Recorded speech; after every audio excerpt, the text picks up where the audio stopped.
Introduction: The Wake-Up Call. Be honest with yourself for a second. Not the polished, everything's fine version of yourself. The real one. The one lying in bed at 2 a.m., staring at the ceiling, knowing, absolutely knowing, what needs to change. How many times have you opened that blank document, stared at it, and closed it again? How many gym memberships have quietly expired while you told yourself next Monday? How many conversations have you rehearsed 1,000 times in your head but never actually had? Here's what breaks my heart. It's not that you don't know what to do. You do.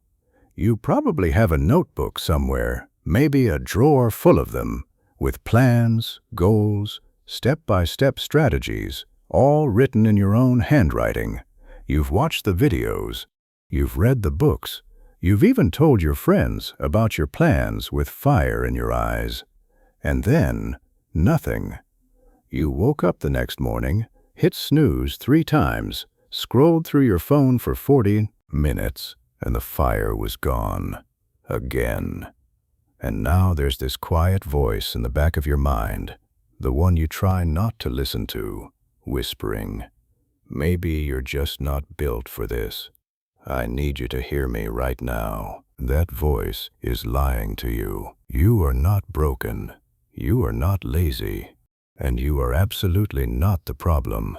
The problem is that nobody ever taught you the actual mechanics of taking action.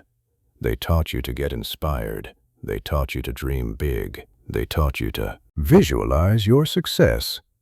But nobody sat you down and said, "Here's how your brain actually works, and here's why it fights you every single time you try to move forward, and here's exactly how to beat it." That's what this is about.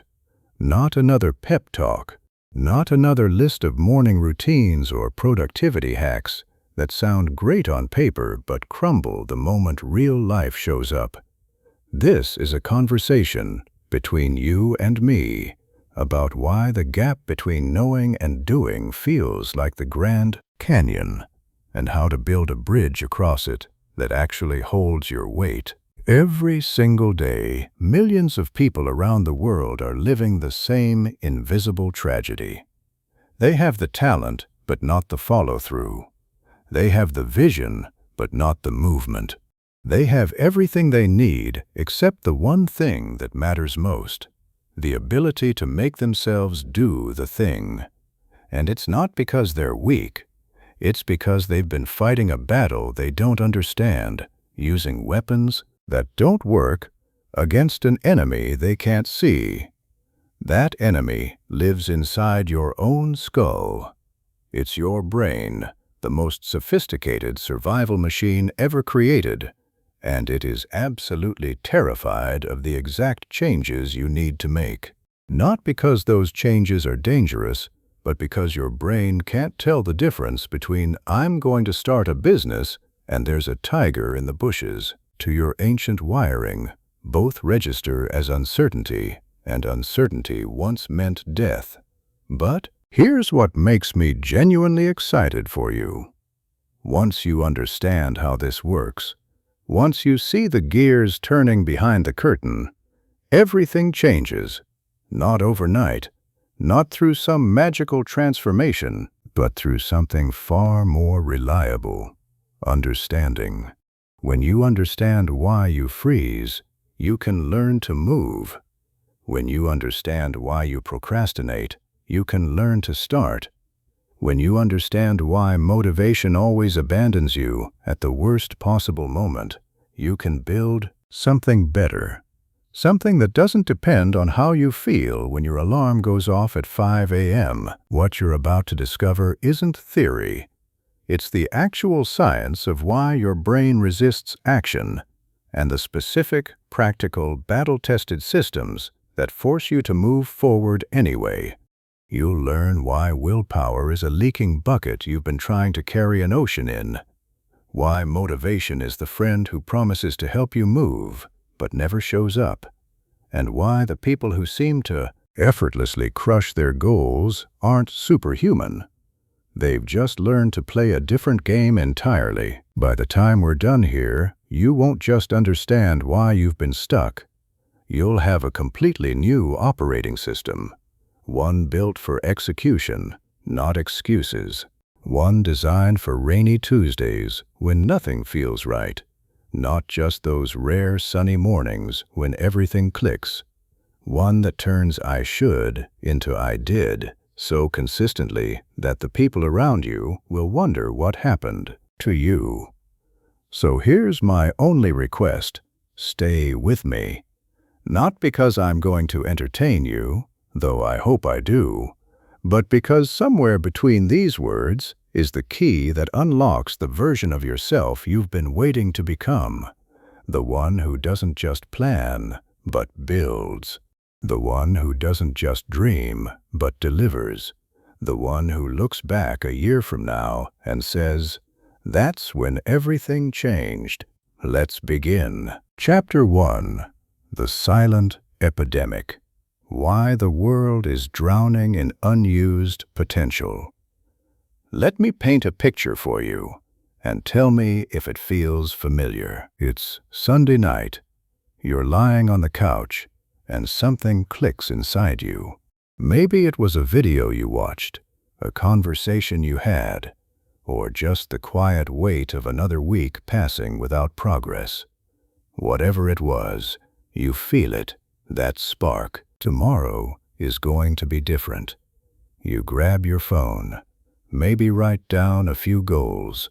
You set 3 alarms. You even lay out your clothes. Tomorrow, you tell yourself everything changes. And then Monday comes.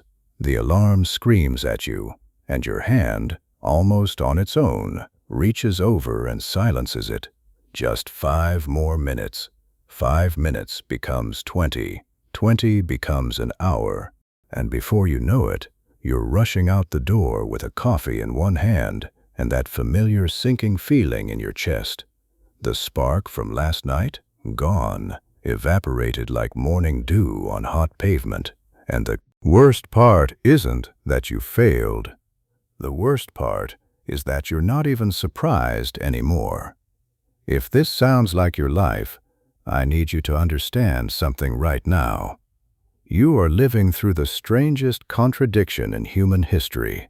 We are the most informed, most connected, most resourceful generation that has ever walked this earth.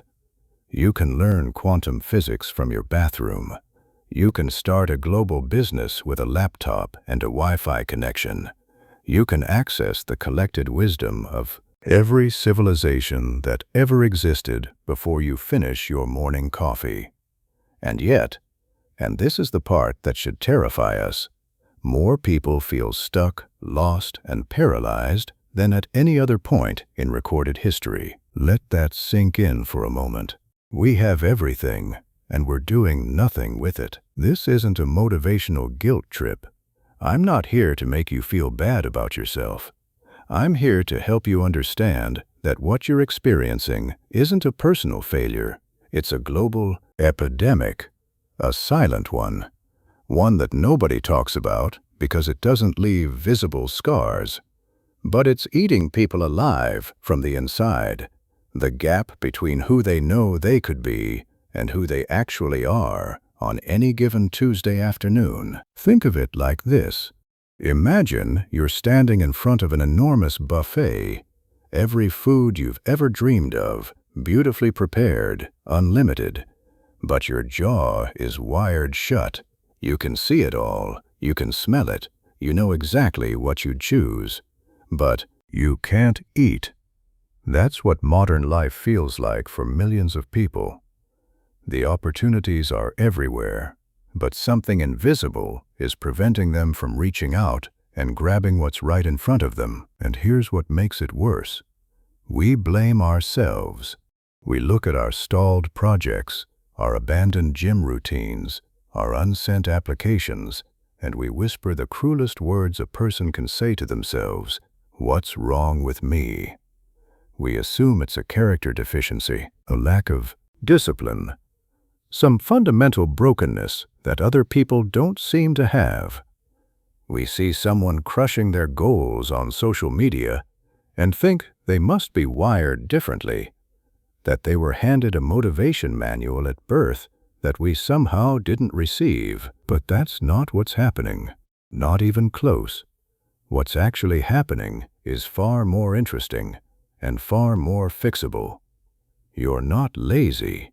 Your brain is doing exactly what it was designed to do, keeping you safe, and in the world your brain was built for. Safe meant don't change anything. Don't explore that dark cave. Don't eat that unfamiliar berry. Don't leave the tribe. Stay where things are known, predictable, and survivable. Your ancient wiring doesn't understand that start a YouTube channel and approach a dangerous predator are fundamentally different situations. To your amygdala, that almond-shaped alarm system buried deep in your brain, both feel like walking off a cliff. This is why you can sit on your couch, knowing you should be working on your dream, and instead spend 3 hours watching other people work on theirs. Your brain has done the math, and it's decided that staying still is safer than moving forward. It's not laziness. It's a survival calculation made by software that hasn't been updated in 50,000 years, and this outdated software is running in a world it was never designed for. A world of infinite choices that creates paralysis instead of freedom. A world of constant comparison that creates shame instead of inspiration. A world where the distance between I want to and I did feels like crossing an ocean in a paper boat. The cost of this epidemic goes far beyond individual frustration. Every day, the world loses ideas that never get built, businesses that never get launched, books that never get written, songs that never get sung, relationships that never get repaired because someone couldn't force themselves to pick up the phone and say, I'm sorry. The ripple effects of collective inaction are staggering. Invisible tsunamis of lost potential that we'll never be able to measure. But, and this is the part one needs you to hold on to like a lifeline, this is solvable, completely, totally, practically solvable. Because action isn't a gift some people are born with, like blue eyes or perfect pitch. Action is a skill, a trainable, buildable, practicable skill. And just like learning to drive a car or play a guitar, it feels impossibly complicated at first and completely automatic eventually. The people you admire, the ones who seem to take action effortlessly, who launch things and finish things and show up consistently, they're not operating on a different frequency. They've simply learned, either through accident or intention, how to work with their brain instead of against it. They've discovered the cheat codes, and those cheat codes aren't secret. They're just not widely taught. That's exactly what we're going to fix together, starting right now. Every chapter ahead is a piece of the puzzle. We'll tear apart the myth of motivation and replace it with something that actually works on a rainy Wednesday when you'd rather stay in bed. We'll rewire your relationship with fear, resistance, and discomfort. We'll build systems so simple and so powerful that taking action becomes the default setting instead of the exception. And we'll reshape the story you tell yourself about who you are, because that story is running the show whether you realize it or not. But first, we need to kill the biggest lie you've ever been told about success, the lie that's been sabotaging you since the very first time someone told you to just stay motivated. That's coming next. Chapter 2. Why motivation is the worst friend you've ever had. Let me introduce you to someone you already know. You've probably been in a relationship with this person your entire adult life. They're charming, exciting, and when they show up, they make you feel like you can conquer the world. They fill your chest with fire and your head with visions of who you could become. They make promises, big, beautiful, intoxicating promises, and then they vanish, without warning, without a note, without even a goodbye. Their name is motivation, and they are the most unreliable friend you have ever had. Think about the last time motivation paid you a visit. Maybe it was after watching an incredible documentary at midnight. Maybe it was during a long shower when the ideas just started flowing. Maybe it was New Year's Eve, surrounded by fireworks and champagne and the beautiful illusion of a fresh start. Whatever triggered it, you remember how it felt. Electric, invincible, like this. Time would be different. And for a little while, it was. You woke up early. You hit the gym. You worked on your project. You ate the salad instead of the pizza. You were on fire. This is it, you told yourself. I've finally figured it out. Then 3 days passed. Maybe 5. Maybe, if you were lucky, 2 weeks. And one morning, you woke up, and the fire was just gone. Like someone had poured cold water on it while you were sleeping. The alarm went off, and instead of leaping out of bed, you stared at the ceiling and thought, I'll start again tomorrow. And tomorrow became next week. Next week became next month. And that burning clarity you felt, it became another faded memory in your collection of almost started things. Here's what nobody tells you about motivation. It's not a strategy, it's a weather pattern. It blows in, it feels wonderful, and it blows out again. And you have exactly as much control over it as you have over whether it rains on Saturday. Building your life around motivation is like building your house on a cloud. It feels magical while you're up there, but eventually, gravity always wins. And yet, this is precisely what most people do. They sit around waiting to feel motivated before they take action. They treat motivation like a permission slip, as if they're not allowed to start until their emotions give them the green light. I'll work on my business when I feel inspired. I'll go to the gym when I'm in the mood. I'll have that difficult conversation when the time feels right. And so they wait, and wait, and wait, and their entire life becomes a waiting room for a feeling that shows up on its own schedule and leaves whenever it feels like it. Let me tell you something that might sting a little, but I promise it's said with love. The motivation industry has been lying to you. Those highlight reels of speakers screaming "you can do it" from a stage, those perfectly edited morning routine videos, those quotes on sunset backgrounds. They're not medicine. They're candy.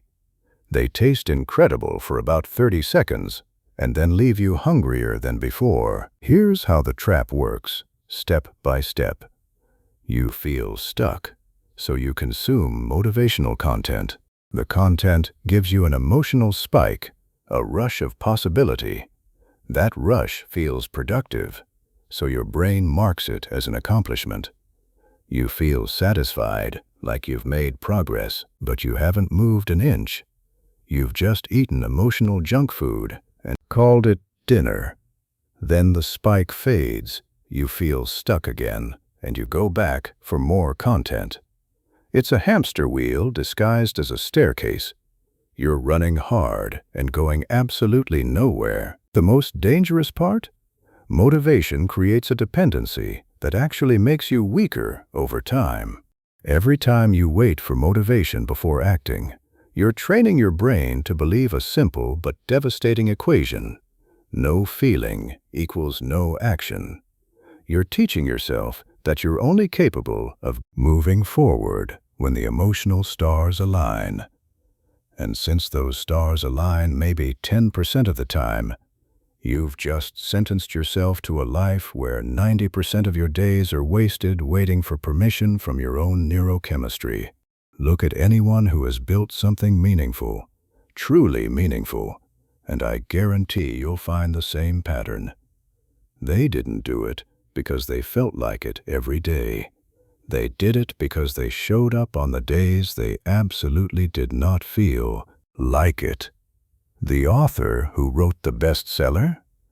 She wrote on mornings when every word felt like pulling teeth from a dragon. The entrepreneur who built the company? He made calls on afternoons when rejection felt like being punched in the stomach. The athlete who won the gold medal? She trained on freezing mornings when her body begged her to stay in bed. They didn't have more motivation than you. They just stopped waiting for it. So if motivation isn't the answer, what is? It's something far less sexy, but infinitely more powerful. Systems, commitments, structures that operate regardless of how you feel when your alarm goes off. A professional writer doesn't sit at her desk waiting for the muse to whisper in her ear. She sits at her desk because it's Tuesday, and Tuesday is a writing day. Period. End of negotiation. The decision was made once, in advance, and now it runs on autopilot. Her emotions can throw a tantrum all they want. The system doesn't care. This is the shift that changes everything. Moving from "I act when I feel like it" to "I act because it's what I do." Moving from emotion-powered action to identity-powered action. Moving from hoping the weather is nice to building a roof that works in any storm. Now I know what you might be thinking. But that sounds so mechanical, so cold. Where's the passion? Where's the joy? And here's the beautiful irony. When you stop waiting for motivation and start acting from systems, motivation actually shows up more often. Not before the action, but during it and after it. You sit down to write feeling nothing, and 3 paragraphs in, the words start flowing and you can't stop. You drag yourself to the gym feeling exhausted, and halfway through the workout, energy floods your body like someone flipped a switch. Action creates motivation, not the other way around. That's not a motivational quote. It's neuroscience. When you take action, your brain releases dopamine, not just as a reward, but as fuel. Movement creates momentum. Starting creates energy. Doing creates wanting to do more. The engine doesn't need to be warm before you drive. Driving is what warms the engine. So here's what I want you to do with this information. Stop waiting. Stop treating your emotions as traffic lights that determine when you're allowed to move. Start treating them as passengers in a car that you're driving. They can sit there, they can complain, they can scream, but they don't get to touch the steering wheel. Because the person who masters this, the person who learns to move without motivation, becomes genuinely unstoppable. Not because they're always fired up, but precisely because they don't need to be. And what comes next is going to show you exactly why your brain fights you so hard, and the neuroscience-backed way to finally win that fight. Chapter 3. The War Inside Your Skull. Why your brain sabotages everything you try. I need to tell you something that might completely change how you see yourself. And I mean completely. Because once you understand what I'm about to explain, every single time you've called yourself lazy, weak, or incapable is going to look very, very different. There is a war going on inside your head right now as you're reading these words. And it's not a metaphor, it's biology. On one side, there's the version of you that wants to grow, create, build, and become something extraordinary. On the other side, there's a security guard that's been on duty since before you were born, and its only job, its entire reason for existing, is to make sure you never ever do anything unfamiliar. That security guard is your survival brain, and it is incredibly good at its job. Here's what most people don't realize. Your brain wasn't designed to make you happy. It wasn't designed to help you succeed. It wasn't designed to support your dreams or cheer you on when things get tough. Your brain was designed for one thing and one thing only, keeping you alive. And for the vast majority of human history, we're talking hundreds of thousands of years, staying alive meant one simple rule: don't do anything new. Think about it from your ancient ancestors' perspective. You're living on an open savanna. Every day is a survival game. The berries you ate yesterday didn't kill you, so you eat them again today. The cave you slept in last night was safe, so you sleep there again tonight. The path you walked yesterday didn't have predators, so you walk it again tomorrow. Repetition equals safety. Novelty equals potential death. Your brain learned this lesson so deeply that it's still running the same program today, in a world that looks absolutely nothing like the one it was built for. This is why starting a new business feels terrifying, even though the worst thing that can happen is losing some money and learning valuable lessons. This is why having a difficult conversation makes your palms sweat, even though nobody's going to physically hurt you. This is why sitting down to work on your dream project fills you with inexplicable dread, even though it's literally the thing you want most in the world. Your brain doesn't see exciting opportunity. Your brain sees uncharted territory, and uncharted territory, according to 50,000 years of survival programming, is where people go to die. Let me get specific, because understanding the machinery helps you hack it. When you decide to take meaningful action, let's say you're about to make a scary phone call or start writing that first chapter, your amygdala fires up. The amygdala is this tiny almond-shaped structure buried deep in your brain, and it functions like a smoke detector. Its job is to scan for threats and sound the alarm when it finds one. The problem is, your amygdala can't distinguish between a real threat and an imaginary one. Starting a business and being chased by a wolf trigger the same alarm bells. Once that alarm goes off, your body responds instantly. Cortisol floods your system. Your heart rate increases. Your muscles tense. Your breathing gets shallow. You enter what scientists call the fight, flight, or freeze response. And for most people facing a challenging task, the response is freeze. You don't run away from your laptop. You don't punch your to-do list. You just stop. You stare at the screen. You pick up your phone. You suddenly remember you need to reorganize your sock drawer. Your brain has successfully diverted you from the danger without you even realizing what happened. Meanwhile, your prefrontal cortex, the rational, planning, goal-oriented part of your brain sitting right behind your forehead, is trying desperately to override the alarm. This isn't dangerous, it's saying. This is important. We need to do this. But here's the cruel twist.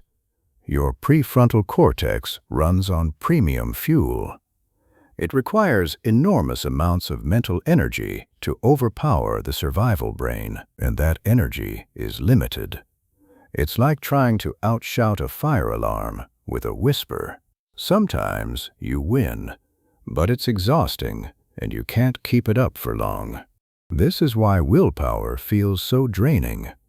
This is why you can resist temptation all morning and then completely fall apart by 3 p.m. You're not getting weaker as the day goes on. You're running out of the specific type of mental fuel that allows your rational brain to override your survival brain. You've been arm wrestling your own neurology, and your neurology has been lifting weights for 100,000 years. Now here's where it gets really interesting. And this is the part that should fill you with hope instead of despair. Your brain is not a fixed machine.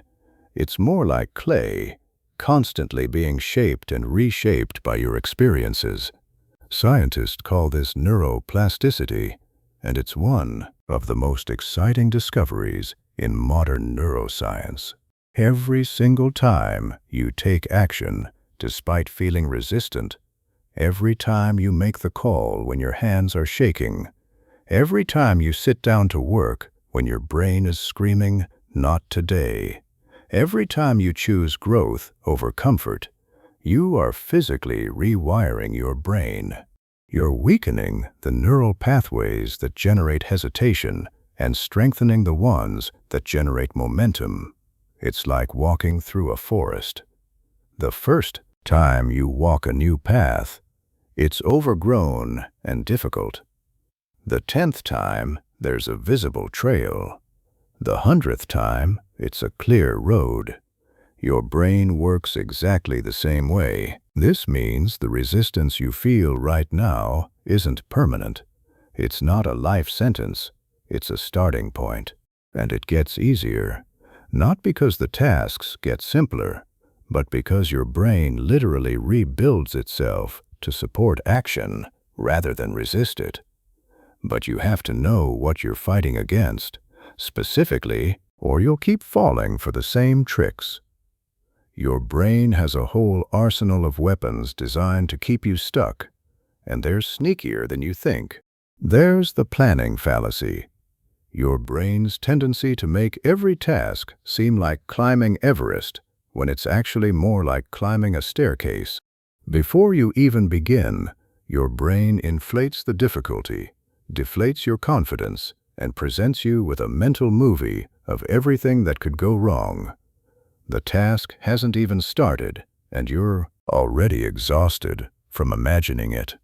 There's the negativity bias, your brain's habit of giving a megaphone to potential disasters and a mute button to potential successes. You might have a 90% chance of something going right, but your brain will zoom in on the 10% chance it goes wrong and project it on an IMAX screen behind your eyelids. There's the status quo bias, your brain's deep, almost religious devotion to keeping things exactly as they are. This is the voice that says, "Now isn't the right time, and let's start fresh on Monday, and maybe next year." It sounds reasonable. It sounds wise, but it's just your survival brain wearing a business suit, making excuses sound like strategy. And there's analysis paralysis, your brain's favorite trick for making procrastination feel productive. I need to do more research. I should read one more book first. Let me create a better plan before I start. You're not preparing, you're hiding, and your brain knows it, even if you don't. So how do you fight back? Not with brute force. Not by trying to overpower millions of years of evolution with sheer willpower. You fight smart. You fight with strategy. The 2-minute rule is your first weapon. When resistance hits, tell yourself you'll do the task for just 2 minutes. That's it, 2 minutes. Your amygdala can't get worked up about 2 minutes. It's too small to feel threatening. But here's the magic. Once you start, your brain chemistry shifts. The act of beginning releases dopamine, changes your mental state from resistance to engagement, and before you know it, 10 minutes have passed and you're deep in the work. The hardest part was never the task, it was the starting. Environmental design is your second weapon. Your brain responds more powerfully to what it sees in your environment than to what you decide in your head. Want to write? Leave your notebook open on your desk before you go to sleep. Want to exercise? Put your running shoes next to your bed. Want to eat better? Put the fruit bowl on the counter and the cookies in a hard-to-reach cabinet. You're not relying on willpower. You're arranging the battlefield so your brain's default path leads exactly where you want to go. And implementation intentions are your third weapon. Instead of vague plans like, "I'll work out more," create crystal clear triggers. When I get home from work and put down my keys, I will immediately change into my workout clothes. This transforms action from a decision into an automatic response. Your brain doesn't have to debate whether to act. The decision was already made. The trigger fires, the behavior follows. Here's what I want you to take away from all of this. The resistance you feel isn't evidence that something is wrong with you. It's evidence that you're trying to do something meaningful. The bigger the resistance, the more important the action probably is. Resistance is your brain's way of confirming that you're pointed in the right direction. It's not a stop sign. It's a compass. The people you admire, the athletes, the entrepreneurs, the artists, the leaders, they feel this same resistance every single day. The difference isn't that they don't feel it. The difference is they've learned to hear the alarm, acknowledge it, and walk through the door anyway. And that's exactly what you're learning to do right now. Chapter 4. The story that's running your life. How your identity controls every move you make. I'm about to show you something that will explain almost every failure, every abandoned project, and every broken promise you've ever made to yourself. And it has nothing to do with laziness, nothing to do with talent, nothing to do with how many productivity apps you've downloaded or how many vision boards you've created. It's a story you've been telling yourself for so long that you don't even hear it anymore.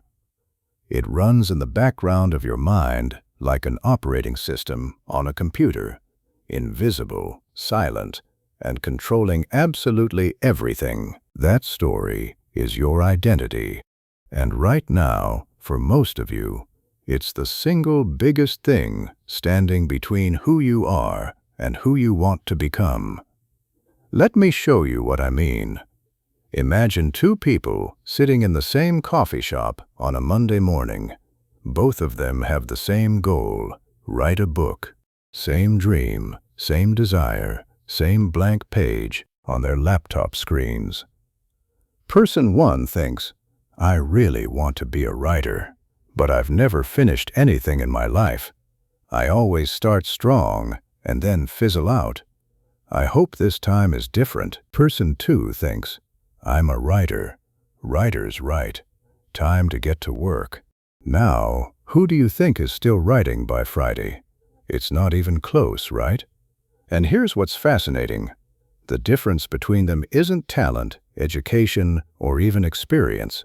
The difference is the story they carry about who they are. Person 1 has an identity built around incompletion. I'm someone who starts but doesn't finish. Every time they sit down to write, their brain runs that story like a background check. And when the inevitable moment of difficulty arrives, and it always arrives, their brain says, "See, this is where you always quit, because that's who you are." And quitting feels natural, it feels consistent, it feels like coming home. Person 2 has an identity built around action. I'm a writer. When difficulty arrives, their brain runs a completely different story. Writers push through hard days. This is just part of the process. And continuing feels natural, feels consistent, feels like who they are. This is the most important thing I will ever tell you about human behavior. You will always act in alignment with the story you believe about yourself. Always. Your brain is obsessed, and I mean clinically obsessed, with maintaining consistency between your actions and your self-concept. Psychologists call this identity consistency. and it is running your life, whether you know it or not. Think of your identity like a thermostat in a room.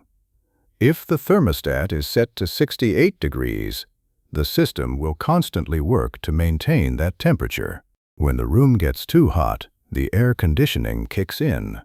When it gets too cold, the heater fires up. Your identity works the same way. If your internal thermostat is set to, "I'm someone who struggles with discipline," your brain will actively sabotage any behavior that pushes you above that setting. You might have a great week, exercising every day, eating well, crushing your work, and then suddenly, mysteriously, you fall apart. You skip a workout, you binge on junk food, you waste an entire day doing nothing. You think you lost motivation, you think you got lazy, but what actually happened is far more mechanical than that. You exceeded your identity thermostat, and your brain pulled you back to where it thinks you belong. This is why people who win the lottery often end up broke. Their financial thermostat is set to struggling, and no amount of money can override that setting permanently. This is why people who lose weight often gain it back. Their body image thermostat is set to overweight, and their brain systematically drives behaviors that return them to that familiar state. Terrifying, right? But here's the door that opens when you understand this. If your identity thermostat is controlling your behavior, then changing the thermostat changes everything. And unlike an actual thermostat on a wall, your identity thermostat can be reset deliberately, systematically, permanently. But, and this is where most self-help gets it completely backward, you don't change your identity by thinking about it. You change it by doing things, small things, repeatedly, consistently, until your brain has no choice but to update the story. Every single action you take is a vote. Think of it like a ballot box inside your mind. When you wake up early and start working on your goal, you cast a vote for, "I'm someone who shows up." When you hit snooze and scroll through social media for an hour, you cast a vote for, "I'm someone who avoids hard things." When you keep your promise to yourself and go to the gym even though it's raining, you cast a vote for, "I'm someone who follows through." When you skip it because you're not feeling it, you cast a vote for, "I'm someone who only acts when conditions are perfect." No single vote determines the election. Missing one workout doesn't destroy your identity, but over weeks, months, and years, those votes add up, and eventually one story wins by a landslide. The question isn't whether you're casting votes. You cast them every hour of every day. The question is which story is winning. Here's the beautiful part. You don't need a dramatic transformation to start changing the results. You just need to start casting more votes for the right story. And you can start ridiculously small. Make your bed tomorrow morning. That's a vote for, "I'm someone who takes care of their space." Drink a glass of water before your coffee. That's a vote for, "I'm someone who prioritizes their health." Spend 5 minutes, just 5, working on something meaningful before you check your phone. That's a vote for, "I'm someone who creates before they consume." These sound almost laughably insignificant, and that's exactly why they work. They fly under your brain's radar. Your identity thermostat doesn't feel threatened by making a bed. It doesn't trigger the survival alarm, but quietly, vote by vote, day by day, the story starts to shift. And once the story shifts, the behavior follows naturally.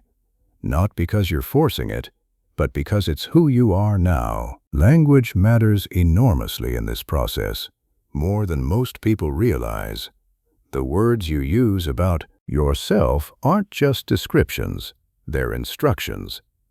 Your brain treats every I am statement as a command and works to make it true. Say, I'm trying to exercise more, and your brain hears uncertainty, struggle, and impermanence. Say, I'm someone who moves their body every day, and your brain hears certainty, identity, and permanence. The first sentence describes a wish. The second describes a person. Your brain responds very differently to wishes than it does to identity statements. Start listening to how you talk about yourself, not just to others, but in the privacy of your own thoughts. How many times a day do you say things like, I'm so disorganized, or I'm terrible with money, or I always procrastinate? Every single one of those statements is a vote. Every single one is an instruction your brain files away and works to fulfill. You're not describing reality, you're programming it. Now let me show you something that can accelerate this process dramatically. It's called identity stacking, and it works by connecting new identity components to ones you already own. You don't have to build a new identity from scratch. You can build on what's already there. Let's say you already see yourself as a loving parent. That identity is rock solid. You'd do anything for your kids without a second thought. Now imagine attaching this thought to that existing identity. A loving parent takes care of their own health so they can be there for their children for as long as possible. Suddenly, going to the gym isn't some disconnected act of discipline. It's an expression of who you already are, a devoted parent. Your brain doesn't resist it because it's consistent with an identity that's already established. Or maybe you see yourself as someone who's smart and resourceful. Great. Attach this. Smart people invest in their own growth, and growth requires consistent action. Now, reading, learning, and applying new skills isn't something you have to force. It's something smart people like you naturally do. Social environment plays a massive role here too, and most people completely ignore it. Your brain is constantly calibrating what's normal by observing the people around you. If you spend your weekends with people who talk about their dreams but never act on them, your brain files that as normal behavior. If you spend your weekends with people who are building, creating, and executing, your brain files that as the standard. You don't even have to try to match them. Your social brain does it automatically, adjusting your thermostat to match the room you're standing in. This is why one of the most powerful things you can do for your identity isn't a mindset exercise or a journaling prompt. It's changing who you eat lunch with. It's joining a community of people who are where you want to be. It's spending less time with the people who make settling feel acceptable and more time with the people who make ambition feel normal. The ultimate destination of this entire process is what psychologists call an action-oriented identity. This is where taking action stops being something you have to do and becomes something you can't not do. It's not discipline anymore. It's not willpower. It's just you, the person who shows up, the person who follows through, the person who does the thing even when the thing is hard. And the most incredible part, once you reach this point, it becomes self-reinforcing. Your actions confirm your identity. Your identity drives more actions, and the whole thing builds momentum like a snowball rolling downhill. Not because you found some magical reserve of motivation, but because you rewrote the story, and the new story writes the rest of your life. But identity alone isn't enough. You need architecture, systems, frameworks that make the right actions so automatic that willpower becomes almost irrelevant. And that's exactly what we're building next. Chapter 5. Building Your Action Machine. the systems that make quitting impossible. All right, so far we've torn apart the myths. We've exposed motivation for the flaky friend it is. We've gone inside your skull and met the security guard that's been blocking the door. We've uncovered the invisible story that's been running your life from the shadows.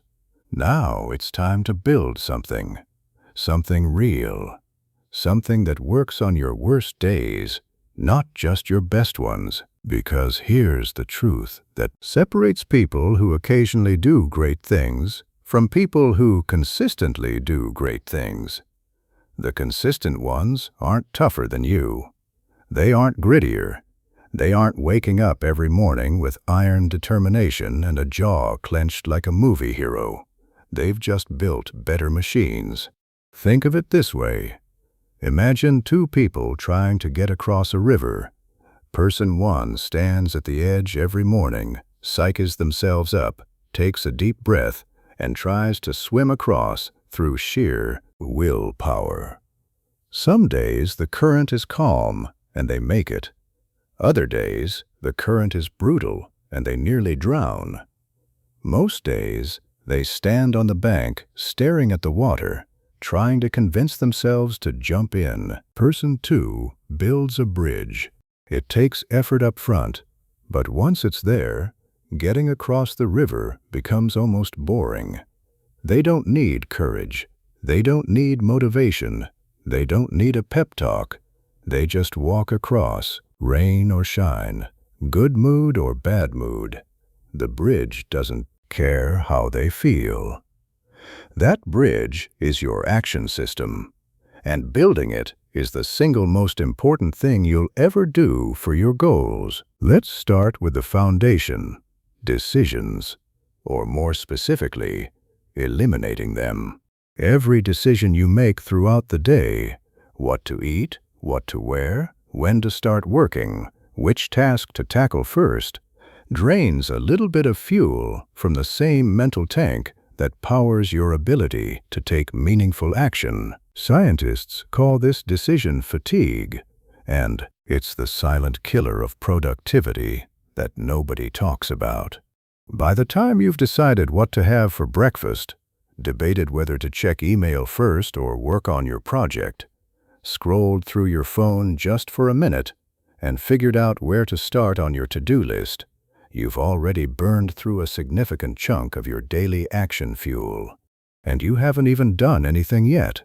You've spent your best mental energy on logistics instead of on the work that actually matters. The first principle of building your action machine is this: make decisions once, then let them run on repeat. Decide on Sunday what you'll eat every day this week. Decide tonight what you'll wear tomorrow. Decide right now that the first thing you do every morning, before email, before social media, before anything, is 30 minutes on your most important project. Make the decision once, write it down, and then stop deciding. The decision has been made. Your only job now is to follow the script. This is what routines actually are, by the way. They're not boring restrictions that suck the joy out of life. They're bridges you've already built. They're decisions you've already made. They're freedom disguised as structure. Because every decision your routine handles automatically is one less thing your brain has to fight about. The second principle is trigger-based action. Your brain is an association machine. It naturally links actions to environments, times, and preceding behaviors. You can use this tendency deliberately by creating what psychologists call if-then plans. Instead of, I should work out more, you create a specific trigger. After I pour my first cup of coffee, I put on my workout shoes and walk to the gym. After becomes the most powerful word in your vocabulary. After I sit at my desk, I open my project file. After I finish lunch, I review my goals. After I brush my teeth at night, I read for 15 minutes. These aren't just intentions. They're behavioral tripwires. Your brain hits the trigger and the action fires automatically, bypassing the entire negotiation process where resistance usually wins. You don't ask yourself if you feel like going to the gym. Your coffee is poured, so your shoes go on. The trigger pulled the lever. The machine did its job. The third principle is making the starting line so close you'd feel silly not crossing it. This is the minimum viable action concept, and it's absolute gold for anyone who struggles with getting started.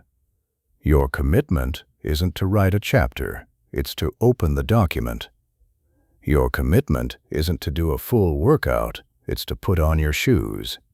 Your commitment isn't to clean the house, it's to pick up one thing off the floor. Why does this work so brilliantly? Because starting is where 90% of resistance lives. Your brain doesn't panic about writing one sentence. It panics about writing a whole chapter. It doesn't resist putting on shoes. It resists an hour of sweating. By shrinking the starting line to something almost absurdly small, you slip past the security guard before it even wakes up. And once you're moving, once you've taken that first tiny step, momentum does the heavy lifting. Most days you'll blow right past your minimum and keep going. But on the days you can barely function, you still did something. You still kept the chain alive. You still cast a vote for the person you're becoming. The fourth principle is batching, grouping similar tasks together to protect your mental flow. Instead of checking email 17 times throughout the day, check it twice. Instead of making phone calls whenever they come to mind, batch them into one block on Tuesday and Thursday afternoons. Instead of bouncing between creative work and administrative tasks, dedicate mornings to creation and afternoons to administration. Every time you switch between different types of tasks, your brain needs time to recalibrate. It's like stopping a freight train and starting it again. The stopping and starting costs far more energy than just letting it roll. Batching keeps the train on one track long enough to build real speed. The fifth principle is accountability architecture.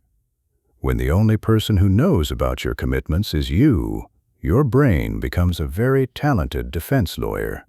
You're tired today. Take a break. One day off won't matter. You can start fresh on Monday. These arguments sound reasonable because your brain is making them specifically to sound reasonable.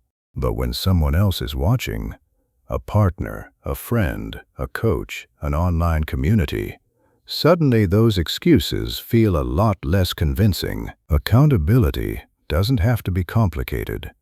Text a friend every morning when you've completed your key action. Post your daily progress in a group chat.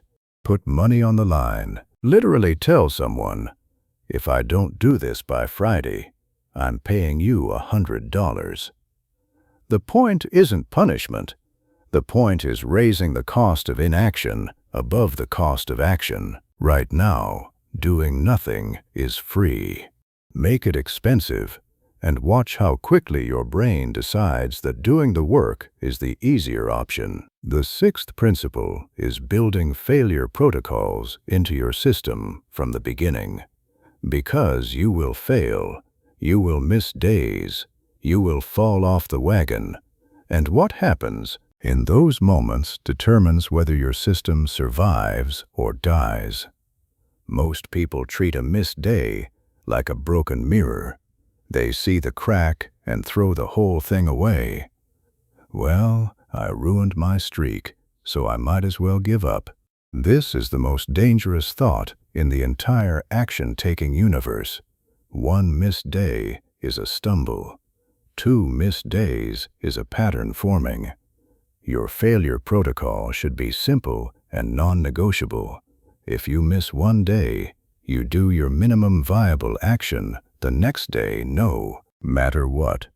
No exceptions, no negotiations, no I'll start again Monday. Tomorrow, the minimum. That's the rule. The seventh principle is working with your biology instead of against it. You have natural energy rhythms, times of day when your brain is sharp and creative, and times when it's running on fumes. Most people completely ignore these rhythms and wonder why they can't focus on important work at 3 p.m. after a heavy lunch while their body is begging for a nap. Pay attention to your energy patterns for 1 week. Notice when you feel most alert, most creative, most focused. Then schedule your most important actions during those peak windows and protect them fiercely. Put your routine tasks, email, errands, administrative work, in your low-energy windows. You're not being lazy by respecting your biology. You're being strategic. You're putting your best fuel in the engine that matters most. And the final principle, the one that ties everything together, is building rest into the machine. I know that sounds counterintuitive in a conversation about taking action, but hear me out. A machine that runs 24 hours a day without maintenance doesn't last. It breaks down, it overheats, it produces worse and worse output until it finally stops entirely. That's burnout. And burnout doesn't just stop your progress, it can erase months of momentum in a single week. Schedule your recovery with the same intentionality you schedule your work. Build in breaks. Protect your sleep. Take real days off where you do absolutely nothing productive and feel zero guilt about it. A well-rested brain with a good system will outperform an exhausted brain with perfect discipline every single time. You're building a machine for life, not a sprint to next Tuesday. When all 7 of these principles work together, eliminated decisions, trigger-based actions, minimum viable starts, batched execution, accountability architecture, failure protocols, and energy-aware scheduling, you've created something remarkable. You've built a machine that doesn't need motivation to run. A machine that works on your worst days. A machine that turns "I should" into "I did" so reliably that the people around you will think you've discovered some kind of secret. And in a way, you have. The secret is that you stopped trying to be disciplined and started building a system that makes discipline almost irrelevant. But even the best machine needs fuel, and the biggest fuel thief in your life, the silent saboteur that's probably stealing hours from you every single day, is something we need to address head-on. Let's talk about procrastination, and let's destroy it. Chapter 6. Killing Procrastination, the monster under your desk. Let's have an honest conversation about procrastination, not the cute, relatable version you see in memes. Me avoiding my responsibilities while reorganizing my entire bookshelf by color. I mean the real version. The one that sits in your chest like a stone at 11 p.m. when you realize another day has passed and you haven't done the one thing you swore you'd do. The version that makes you wonder, quietly and painfully, whether you'll ever actually become the person you keep promising yourself you'll be. Procrastination is not what you think it is. And this misunderstanding is the reason you haven't beaten it yet. Ask most people why they procrastinate, and they'll give you surface-level answers. I'm lazy. I have bad time management. I just can't focus. These answers feel true, but they're like saying you have a cough when you actually have pneumonia. They describe the symptom while completely missing the disease. Here's what procrastination actually is, and I need you to really let this land. Procrastination is fear wearing a very convincing disguise. That's it. Every single time you avoid doing something you know you should do, fear is the engine driving that avoidance. Not laziness, not poor planning, not some character defect you were born with.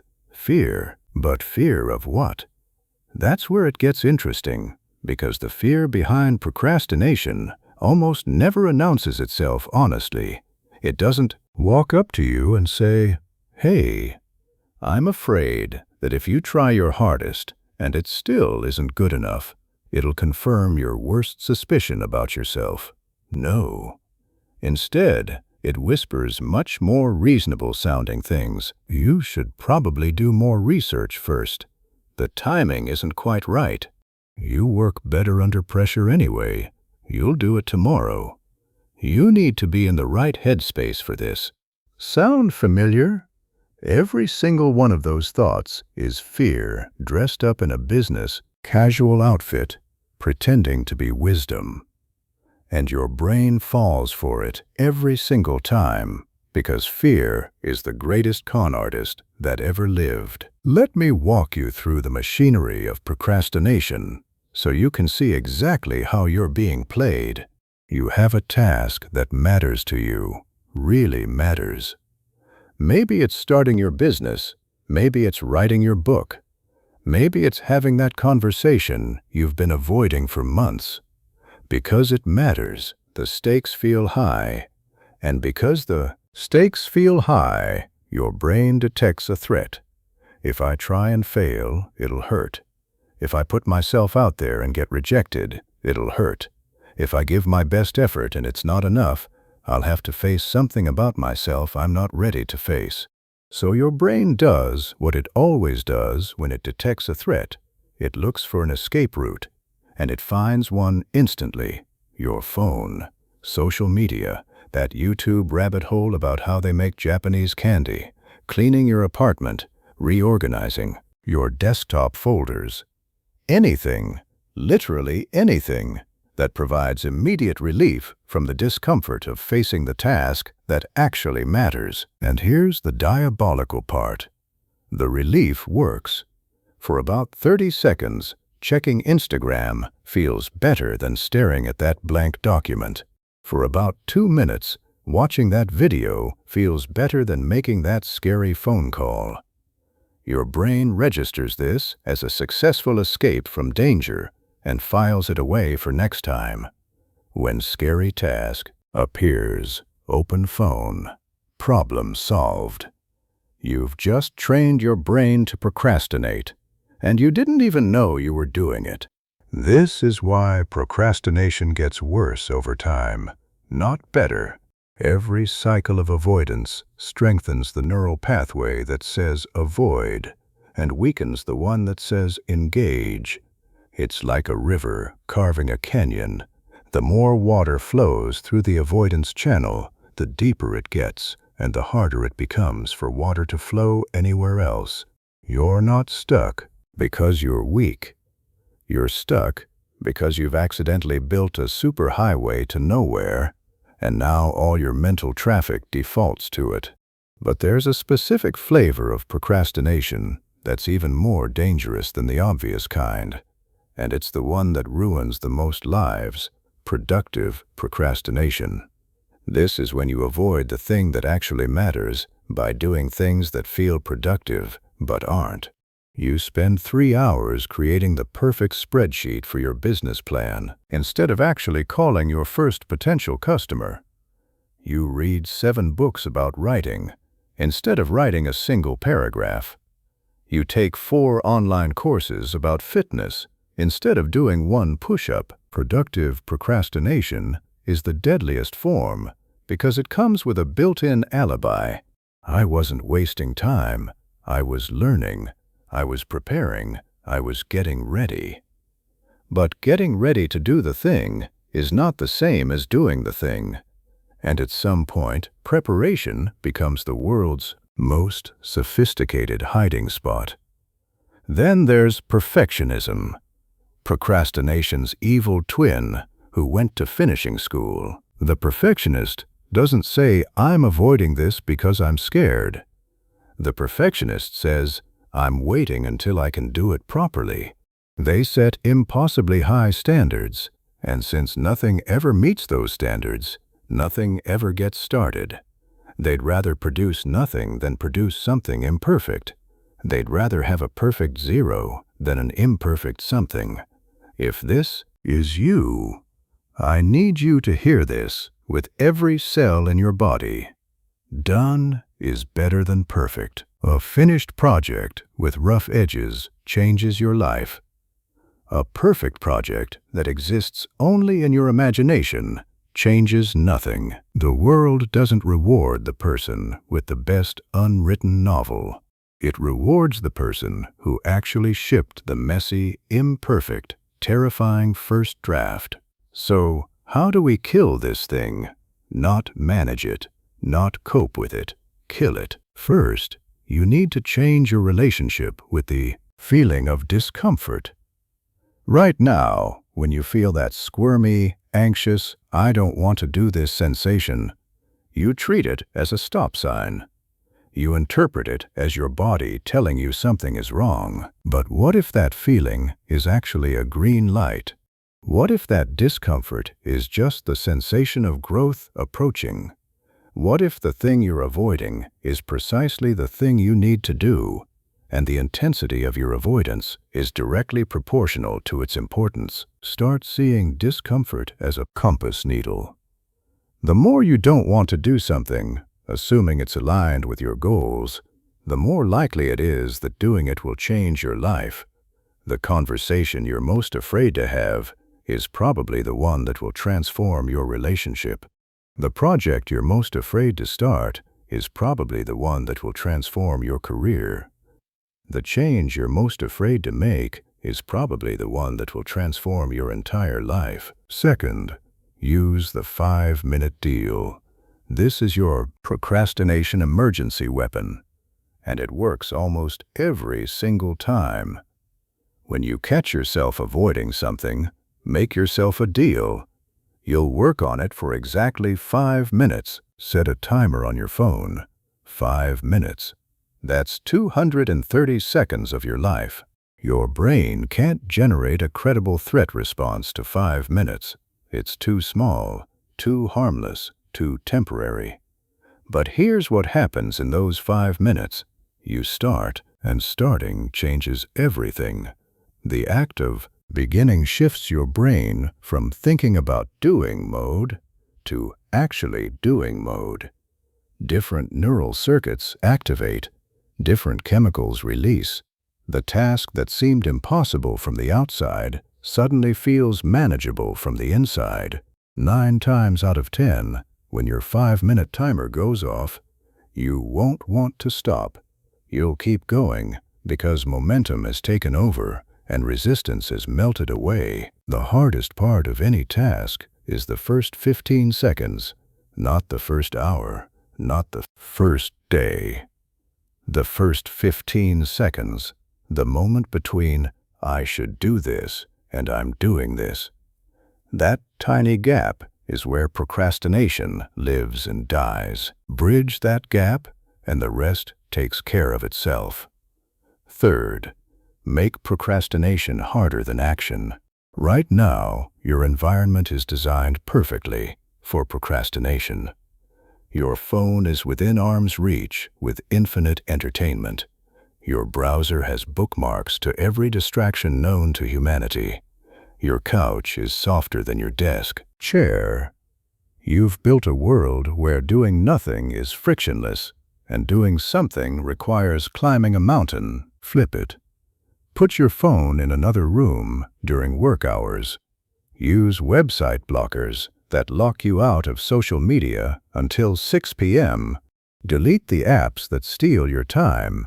You can always reinstall them later, but the friction of reinstalling is usually enough to break the autopilot.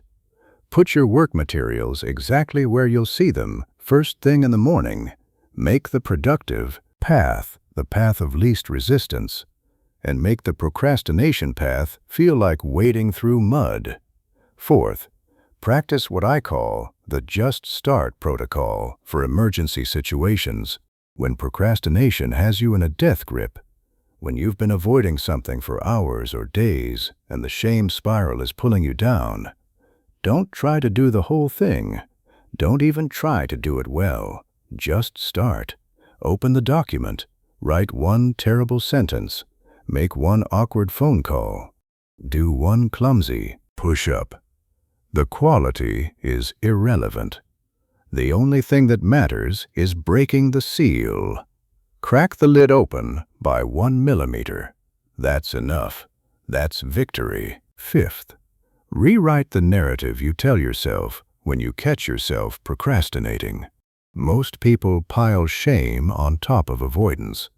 I'm procrastinating again. What's wrong with me? I'm so lazy. I'll never change. This shame actually makes procrastination worse because it adds more negative emotion to the task, giving your brain even more reason to avoid it next time. Instead, try neutral observation. I notice I'm avoiding this. Interesting. What am I afraid of? This tiny shift from judgment to curiosity disarms the shame spiral and gives you space to actually address what's happening. Sixth, use time boxing to shrink the psychological size of the task. Instead of, I need to finish this report, try, I'm going to work on this report from 2 to 2:25. You're not committing to completion, just to showing up for your 25 minutes. This is critical because one of procrastination's favorite weapons is making tasks feel infinite. Writing a book feels like it takes forever. Writing from 7 to 7:30 a.m. has a clear beginning and a clear end. Your brain handles finite tasks much better than infinite ones. And seventh, this is the one that ties it all together. Understand that procrastination and action are both habits. They're both self-reinforcing loops. Every time you procrastinate, it gets easier to procrastinate next time. But every time you act despite wanting to avoid, it gets easier to act next time. You're always building one habit or the other. There is no neutral. Right now, today, this moment, you're either strengthening your action muscles or your avoidance muscles. Choose wisely.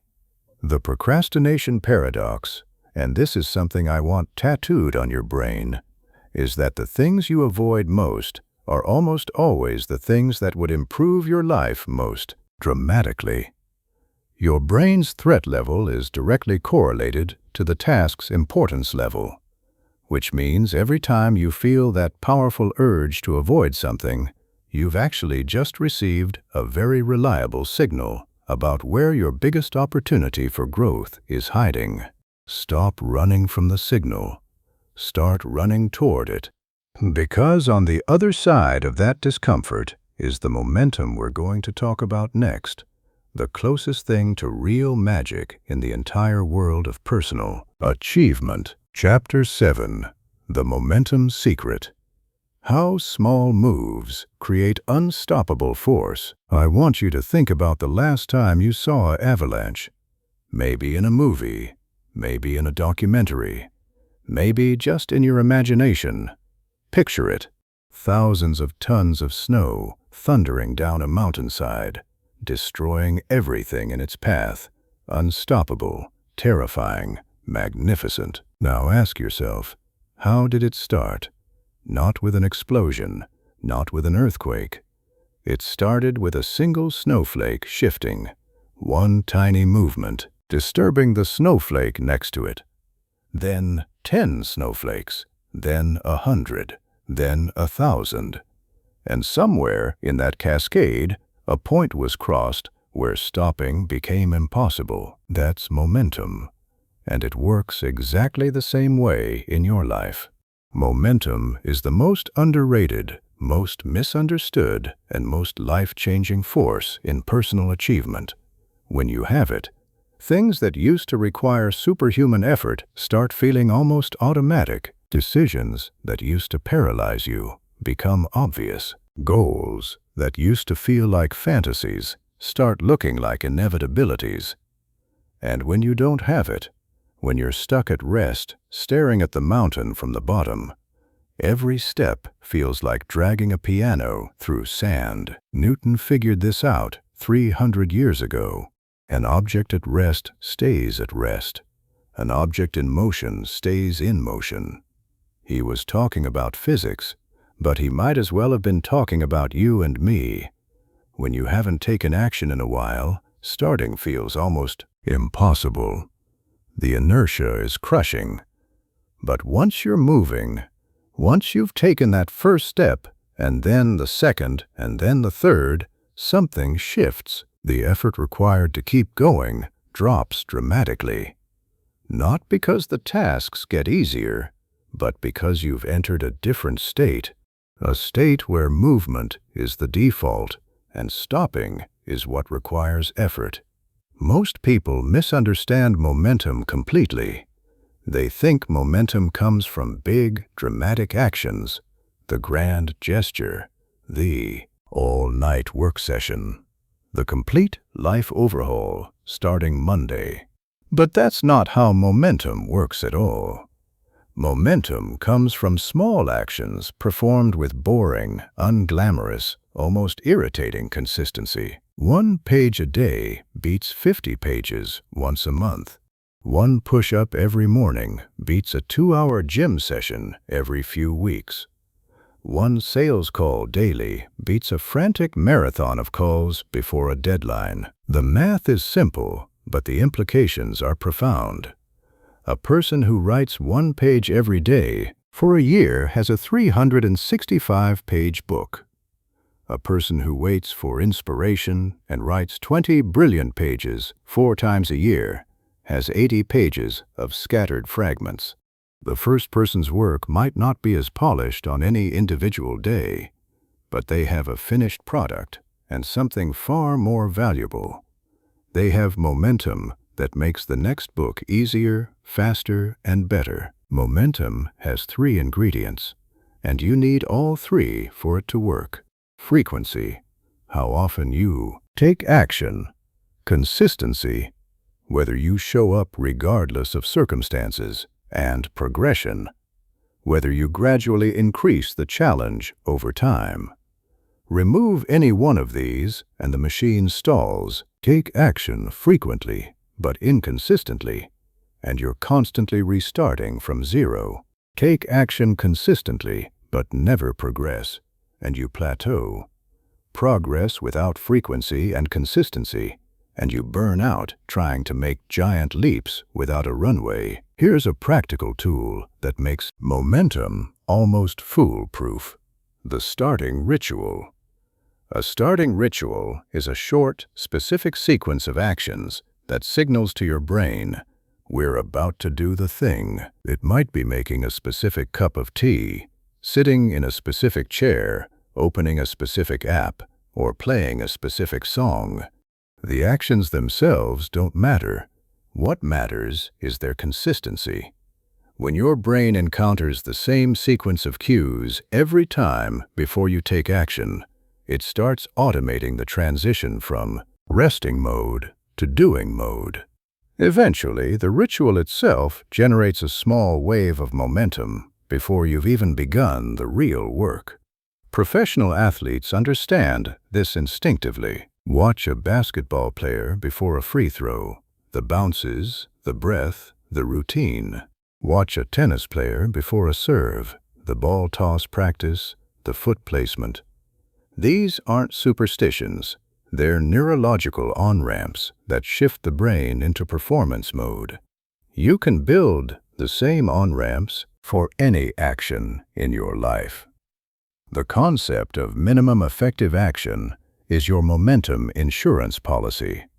This is the smallest possible action that still counts as forward movement. If your goal is writing, your minimum effective action might be 1 sentence.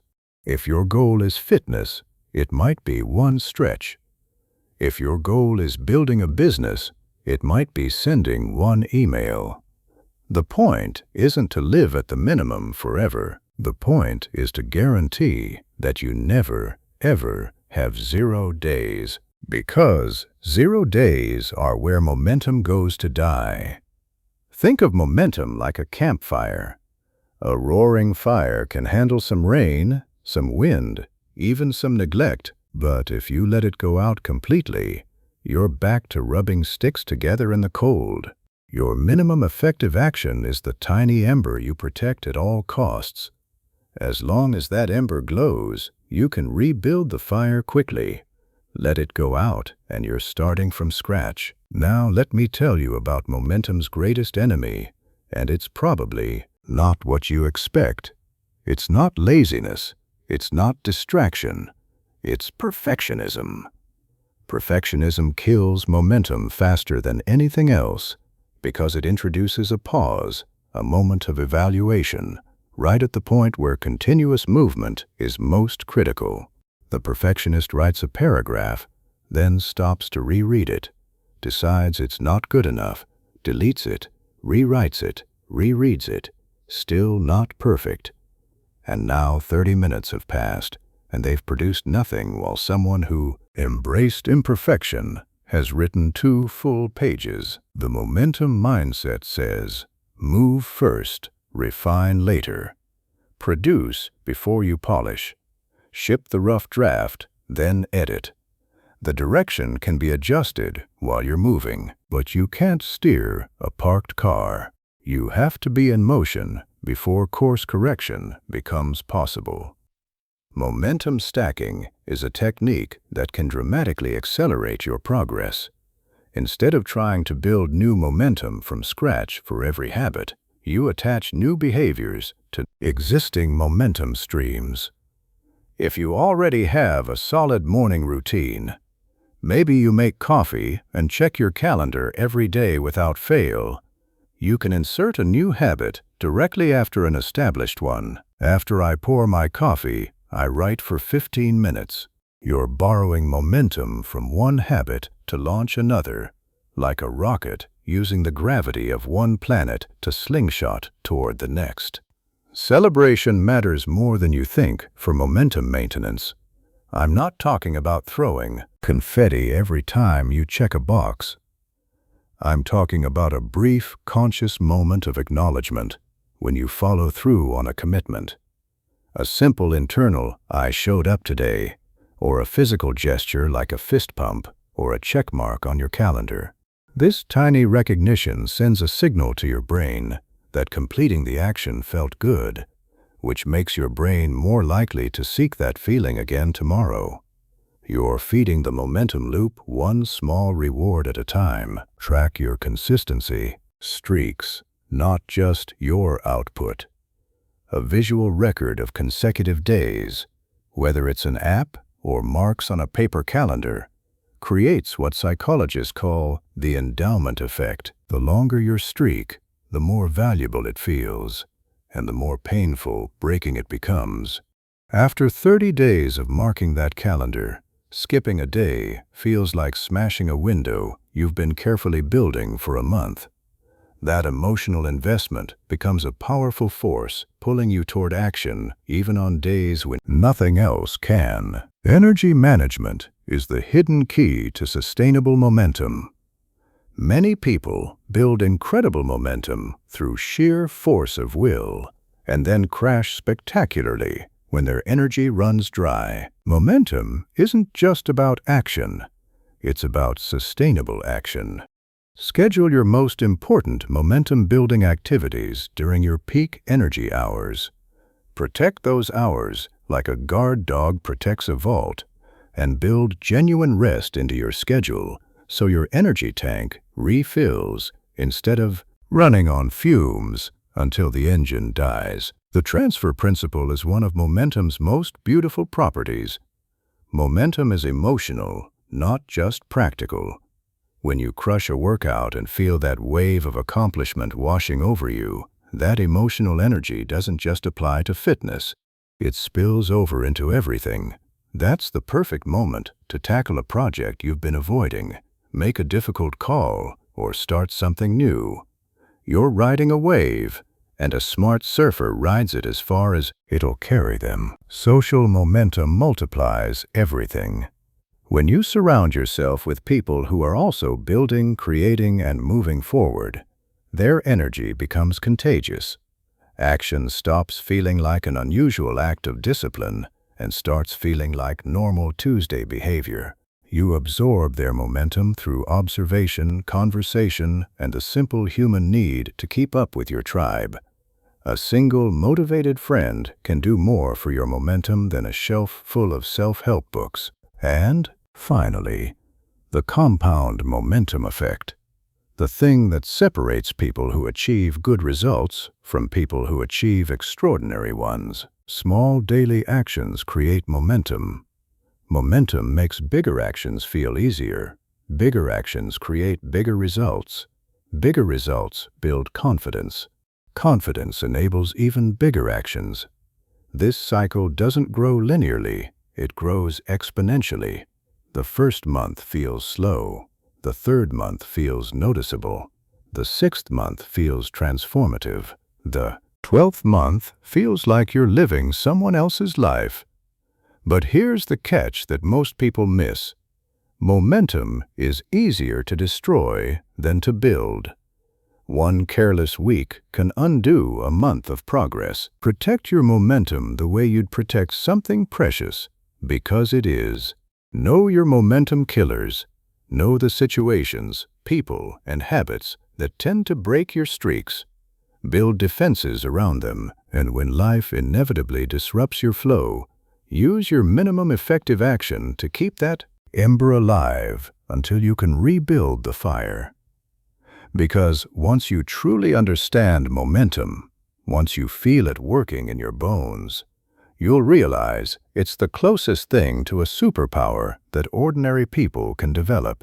And combining that superpower with the consistency system we're about to explore is what makes the truly extraordinary results possible. Chapter 8.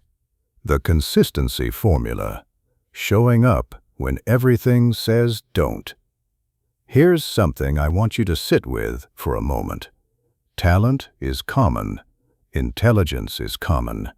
Good ideas are everywhere, literally falling out of the sky like rain. You know what's rare? The person who shows up on day 91. The person who keeps going when the excitement is worn off, the compliments have stopped, and the results haven't shown up yet. The person who does the boring, invisible, unglamorous work on a cold Wednesday when nobody's watching and nothing feels meaningful. That person is rare, and that person wins every single time. Consistency isn't sexy. Nobody makes highlight reels about it. Nobody posts day 147 of doing the same thing I did yesterday with dramatic music and slow motion footage. But consistency is the compound interest of personal growth, and compound interest is the most powerful force in the universe. Einstein supposedly said that, and whether he did or didn't, the math holds up. Here's what most people get wrong about consistency. They confuse it with perfection. They think being consistent means never missing a day, never having a bad session, never falling below their highest standard.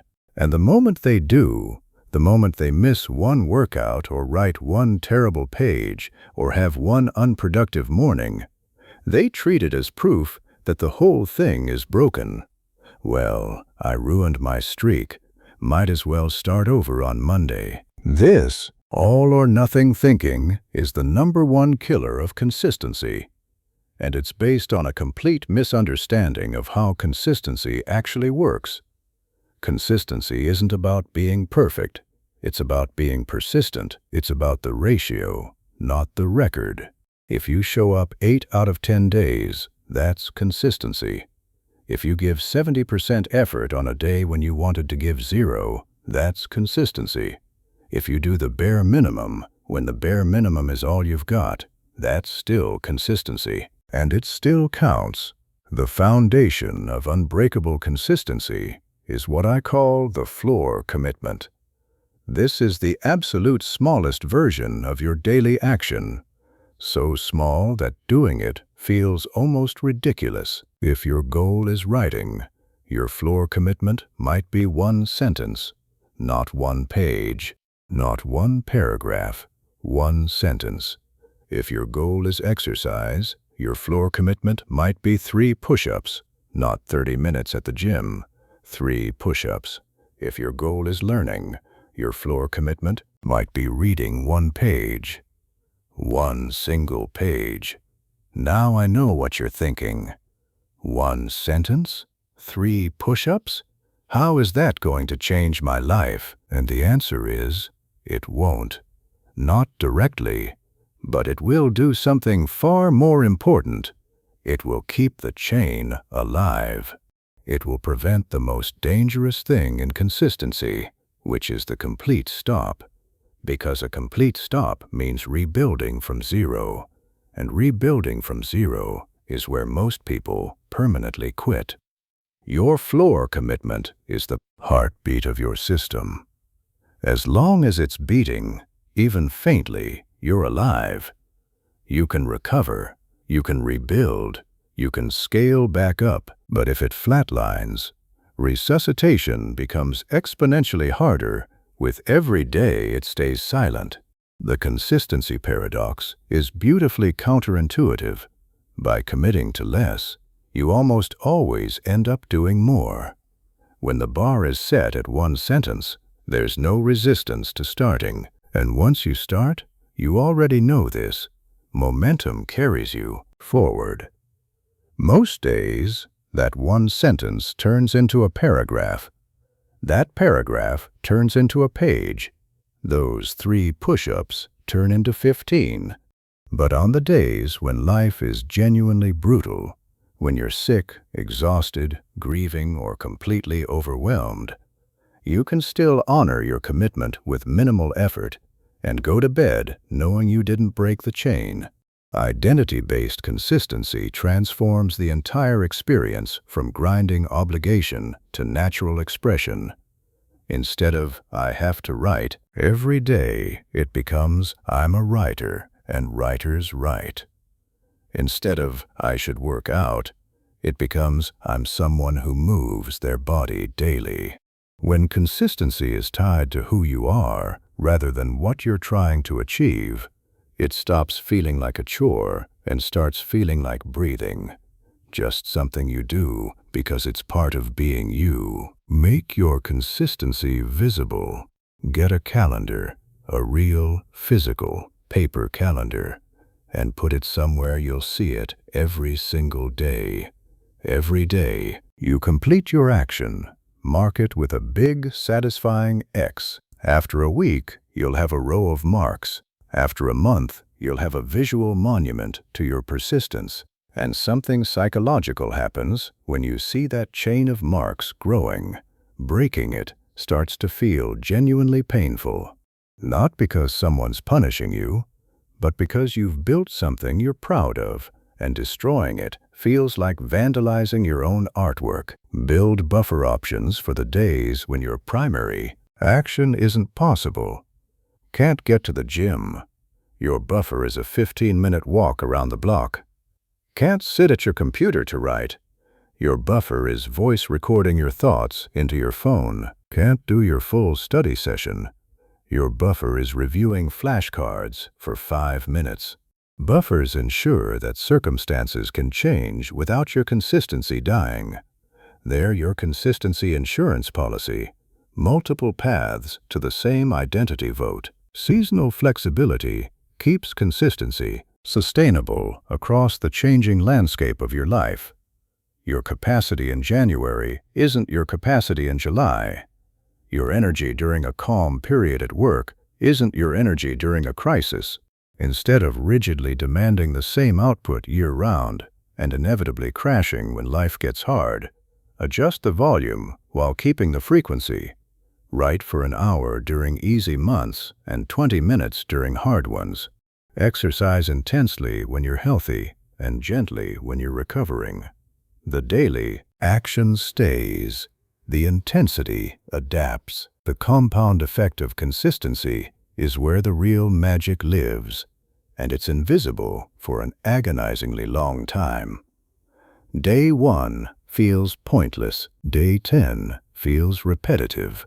Day 30 feels like you should have more to show for it. Day 60 is where doubt creeps in and whispers, "Is this even working?" And this, right here, is where most people quit.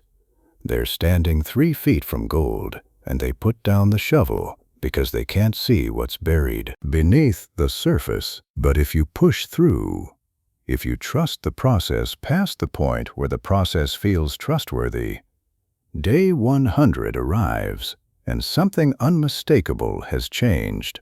Your skill has leveled up, your confidence has deepened, your identity has shifted.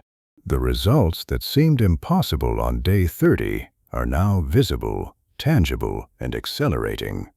And you realize with absolute clarity that every single boring, invisible, unglamorous day of showing up was building toward this exact moment. Social consistency amplifies everything.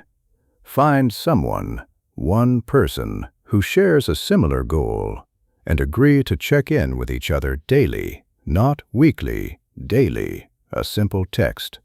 Did the thing today. Same. That tiny exchange creates an invisible thread of accountability that pulls you toward action, even when nothing else can. You're not just showing up for yourself anymore. You're showing up for someone who's counting on you to show up. And somehow, that makes all the difference. The consistency energy trap catches people who confuse intensity with effectiveness. They go all out for 3 weeks, burn through their reserves, and collapse into a recovery period that erases half their progress. Sustainable consistency isn't about maximum effort, it's about optimal effort.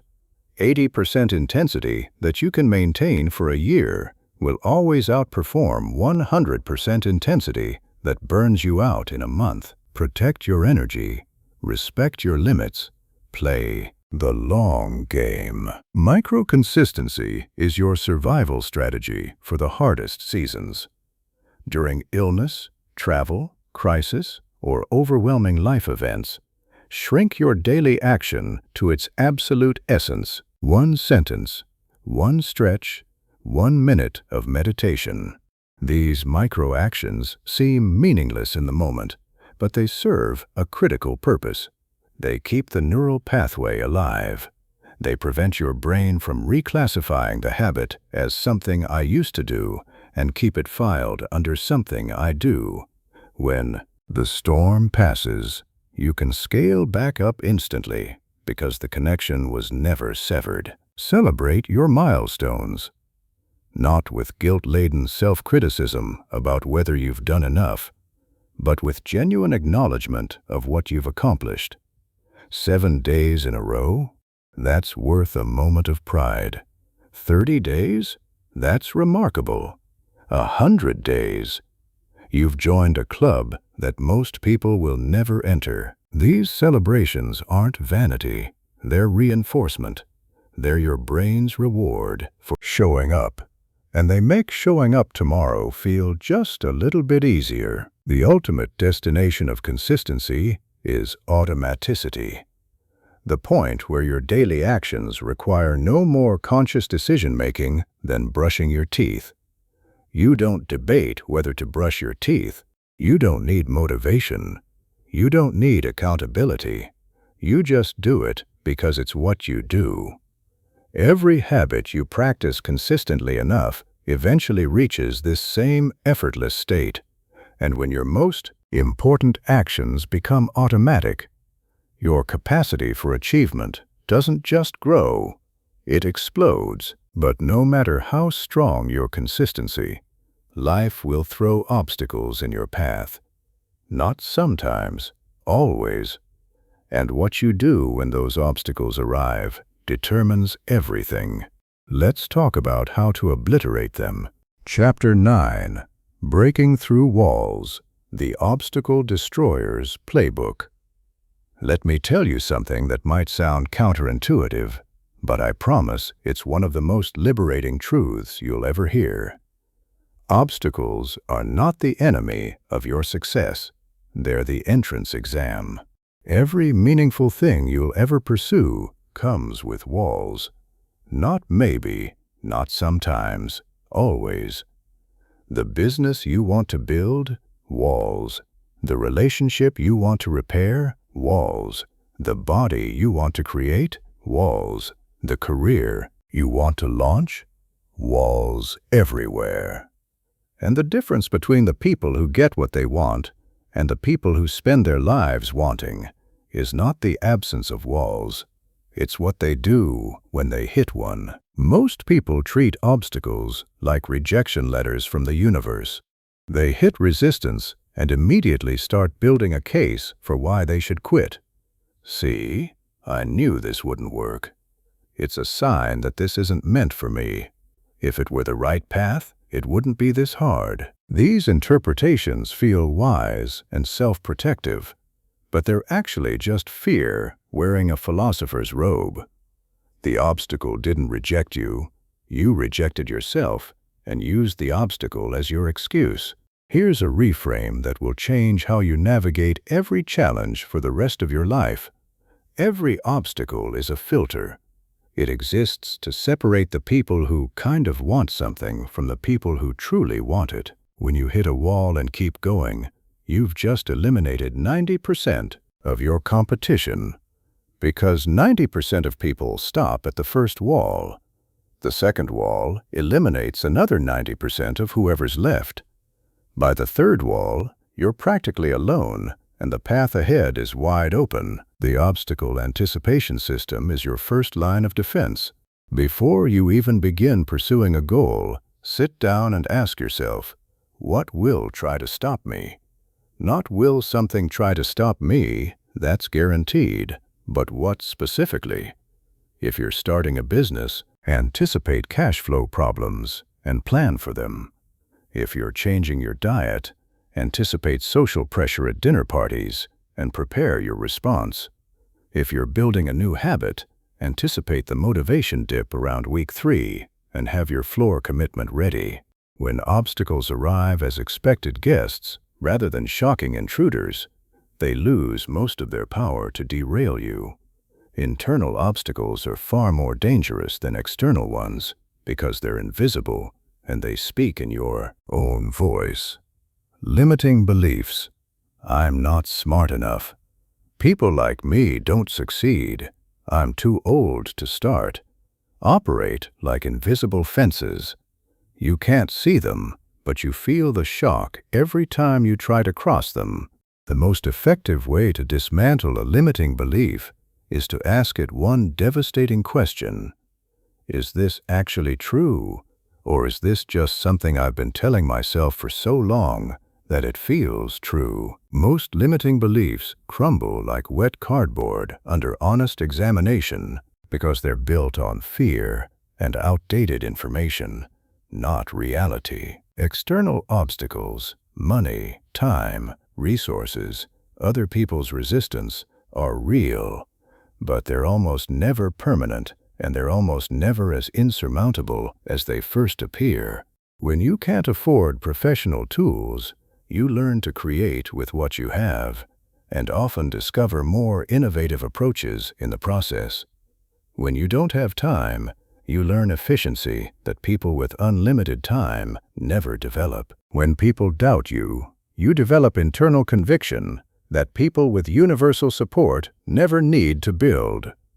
Obstacles don't just block your path, they forge your capabilities. The resource multiplication effect is one of the most beautiful things about obstacles.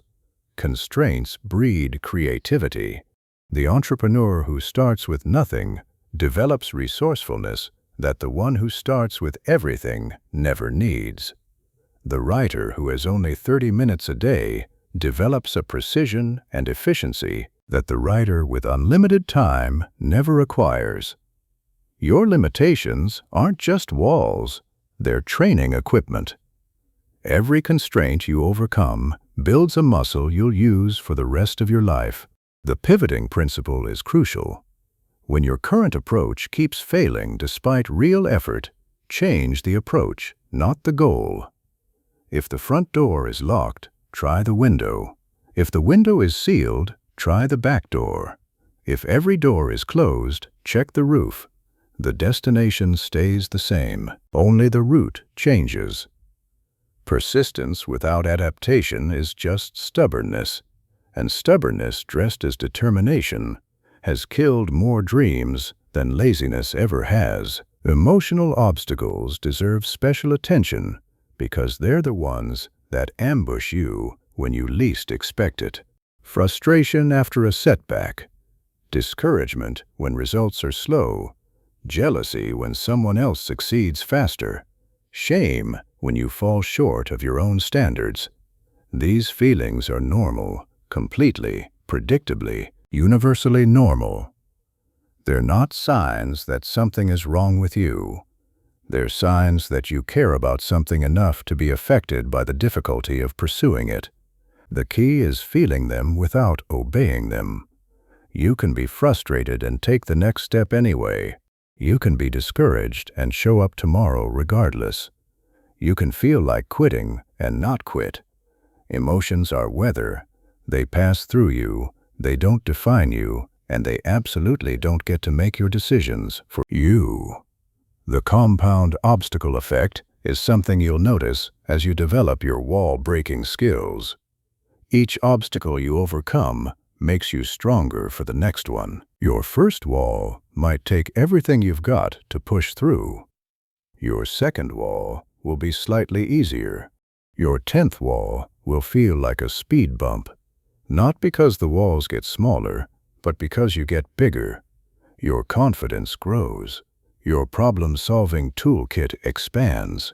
Your fear tolerance increases. You become someone who looks at walls and thinks, "I've broken through harder ones than this." And ultimately, the biggest obstacle you'll ever face is yourself, your fears, your comfort zone, your old stories, your resistance to becoming someone new. External obstacles are temporary. They come and go with circumstances. But internal obstacles follow you everywhere, into every project, every relationship, every new beginning. This is why the work we've been doing throughout this entire journey, rewiring your brain, reshaping your identity, building unbreakable systems, isn't just helpful for achieving goals. It's the most important investment you'll ever make. Because every improvement in your internal world multiplies your ability to handle anything the external world throws at you. Now that you know how to break through walls, let's talk about what happens on the other side, when steady progress ignites into something extraordinary. Chapter 10. When everything catches fire.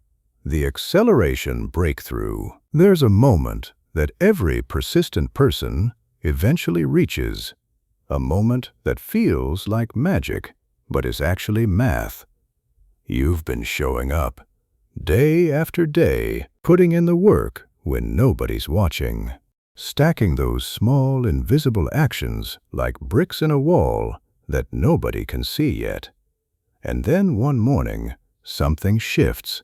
The wall becomes visible.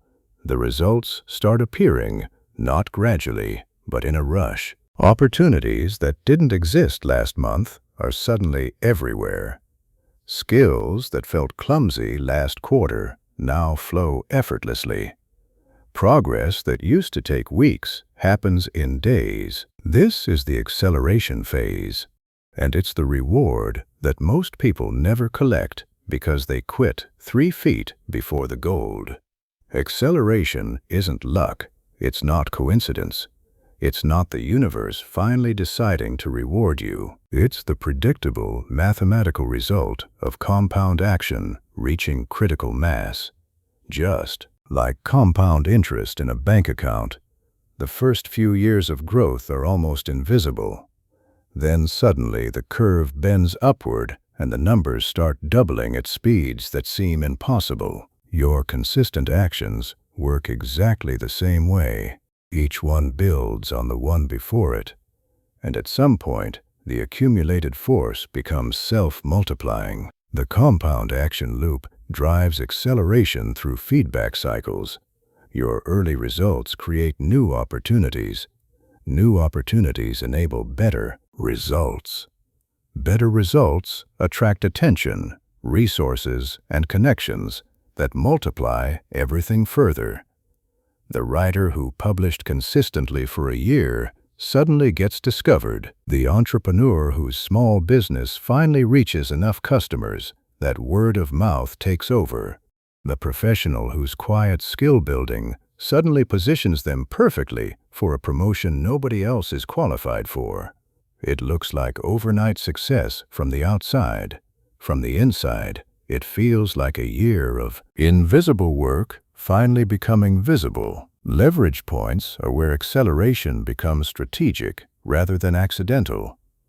Instead of trying to improve everything simultaneously, find the one change that creates the biggest ripple effect. In business, it might be optimizing your best marketing channel rather than spreading thin across 10 mediocre ones. In personal development, it might be fixing your sleep because better sleep improves your energy, focus, mood, and decision-making all at once. One lever, multiple outcomes. The reinvestment principle separates those who accelerate briefly from those who accelerate permanently. When results start flowing, pour them back into the system that created them. Reinvest profits into growth. Use new skills to access better learning. Leverage new connections to build deeper relationships. Acceleration without reinvestment is a firework, bright but brief. Acceleration with reinvestment is a rocket, continuously gaining speed. The hardest part of acceleration is trusting the process during the long, invisible building phase that precedes it. Writing every day for 6 months without recognition, building relationships for years without immediate returns, developing skills that nobody's paying you for yet. This is where faith in the compound effect is essential. The unshakable belief that your consistent invisible work is building toward a visible explosion. And sometimes, acceleration comes from the most unexpected source: crisis, job loss that forces entrepreneurship, health scares that revolutionize your lifestyle, failures that demand innovation you never would have attempted from a comfortable position. The obstacle you cursed becomes the catalyst you needed. Not every crisis becomes acceleration, but every crisis contains the seed of it if you know where to look. The key is recognizing acceleration when it arrives and riding the wave with everything you've got while maintaining the foundational systems that created it. Success has a dangerous habit of tempting you to abandon the very habits that produced it. Don't. Keep building. Keep showing up. Keep stacking those bricks. Because the acceleration phase isn't a destination, it's a launch pad. And what you launch from it depends on the pressure you've learned to harness, which is exactly what comes next. Chapter 11. Pressure as rocket fuel. Turning stress into your secret weapon. Here's something that might surprise you. Pressure isn't your enemy. It never was. The sweaty palms before a big presentation, the racing heart before a deadline, the tight chest before a difficult conversation. Most people spend their entire lives trying to eliminate these feelings, but the highest performers on the planet, they've learned to use them. Pressure is just energy, raw, unfiltered, potent energy. And, like all energy, it can either destroy you or propel you, depending entirely on how you channel it. Think about diamonds. They don't form in comfortable conditions. They form under crushing pressure, thousands of feet underground, over millions of years. The same carbon that becomes worthless powder on the surface becomes one of the hardest, most brilliant substances on Earth when pressure is applied correctly. You work the same way. The version of you that operates under zero pressure is comfortable but mediocre. The version that learns to harness appropriate pressure is extraordinary. The key word is appropriate. Scientists distinguish between eustress, positive pressure that sharpens your focus and elevates your performance, and distress, negative pressure that overwhelms your system and shuts you down. The difference isn't the pressure itself, it's the dose. Too little pressure and you drift through your day in a fog of complacency. Too much and you collapse under the weight. But in that sweet spot between boredom and panic, something remarkable happens. Your brain enters a state of heightened performance where attention narrows, distractions dissolve, and your capabilities expand beyond what you thought possible. Athletes call it the zone. Psychologists call it flow.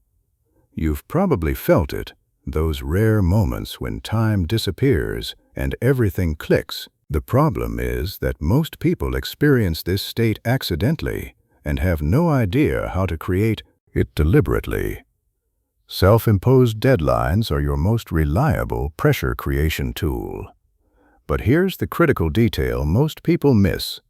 A deadline without consequences is just a suggestion, and your brain treats suggestions the way a cat treats commands, with complete indifference. To make self-imposed deadlines work, you need to attach real stakes. Tell someone you'll deliver by Friday. Put money on the line. Make a public commitment. When missing the deadline costs you something tangible, money, reputation, social standing, your brain stops treating it as optional and starts treating it as urgent. The urgency compression technique involves deliberately shortening your timelines to force rapid execution. Give yourself 1 week instead of 1 month, 3 days instead of 2 weeks. When time compresses, something fascinating happens. Perfectionism evaporates because there's no time for it. Overthinking disappears because you're too busy doing. Only the essential survives the compression. And the essential is usually all you needed in the first place. Progressive pressure conditioning builds your tolerance over time. Start with low-stakes deadlines and gradually increase the intensity. Like training a muscle, your capacity for performing under pressure grows with controlled exposure. The person who practices presenting to 3 friends eventually speaks comfortably to 300 strangers. The process is gradual, but the transformation is dramatic. Recovery between pressure periods is non-negotiable. Sprint, then rest. Sprint, then rest.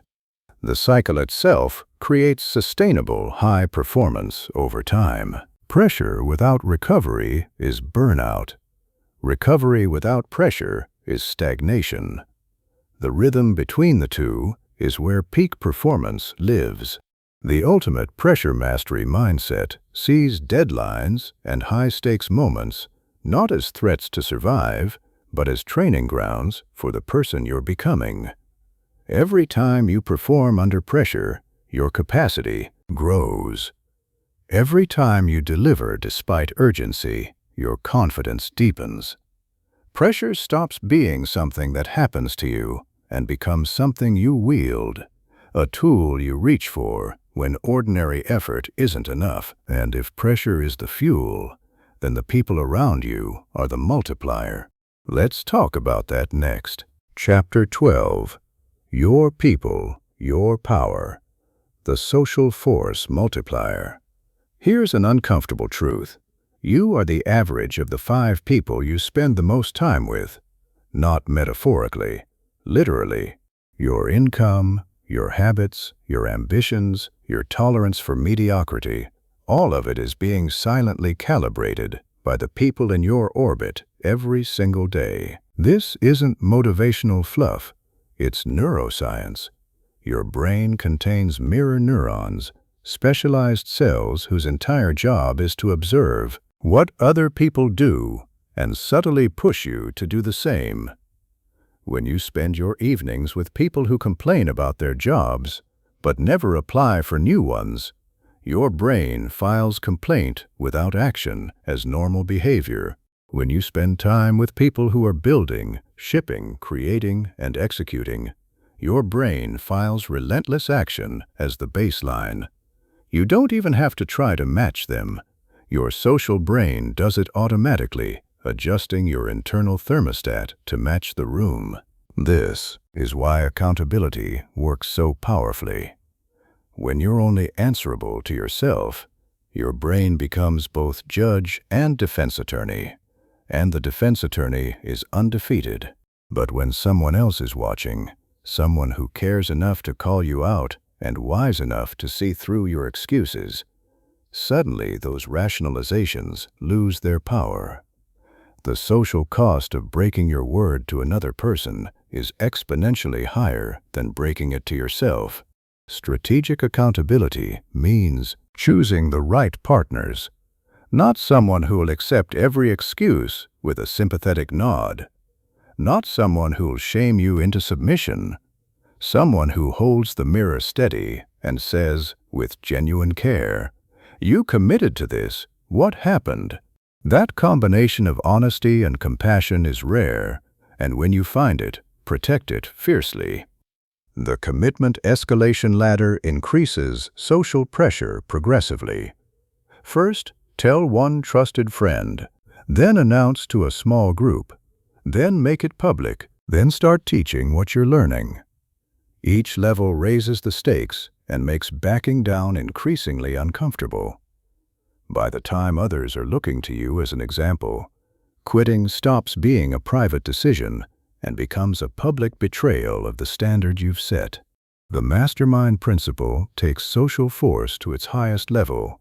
A small group of committed people, 4 to 6, meeting regularly to share progress, solve problems, and hold each other accountable, creates a gravitational field that pulls every member forward. The combined intelligence, perspective, and motivation of the group exceeds anything an individual could generate alone. You borrow courage from someone else's confidence. You borrow solutions from someone else's experience. You borrow momentum from someone else's wins. Competition, even friendly, unspoken competition, activates drives that pure self-motivation can't touch. Working alongside someone pursuing similar goals naturally increases your effort, not from hostility, but from the deep human instinct to keep pace with your tribe. Use this wisely, and it becomes fuel that never runs dry. And the beautiful feedback loop. As you consistently take action, you become a model for others. Their observation of your consistency reinforces your identity as someone who shows up. You're not just benefiting from social force, you're generating it.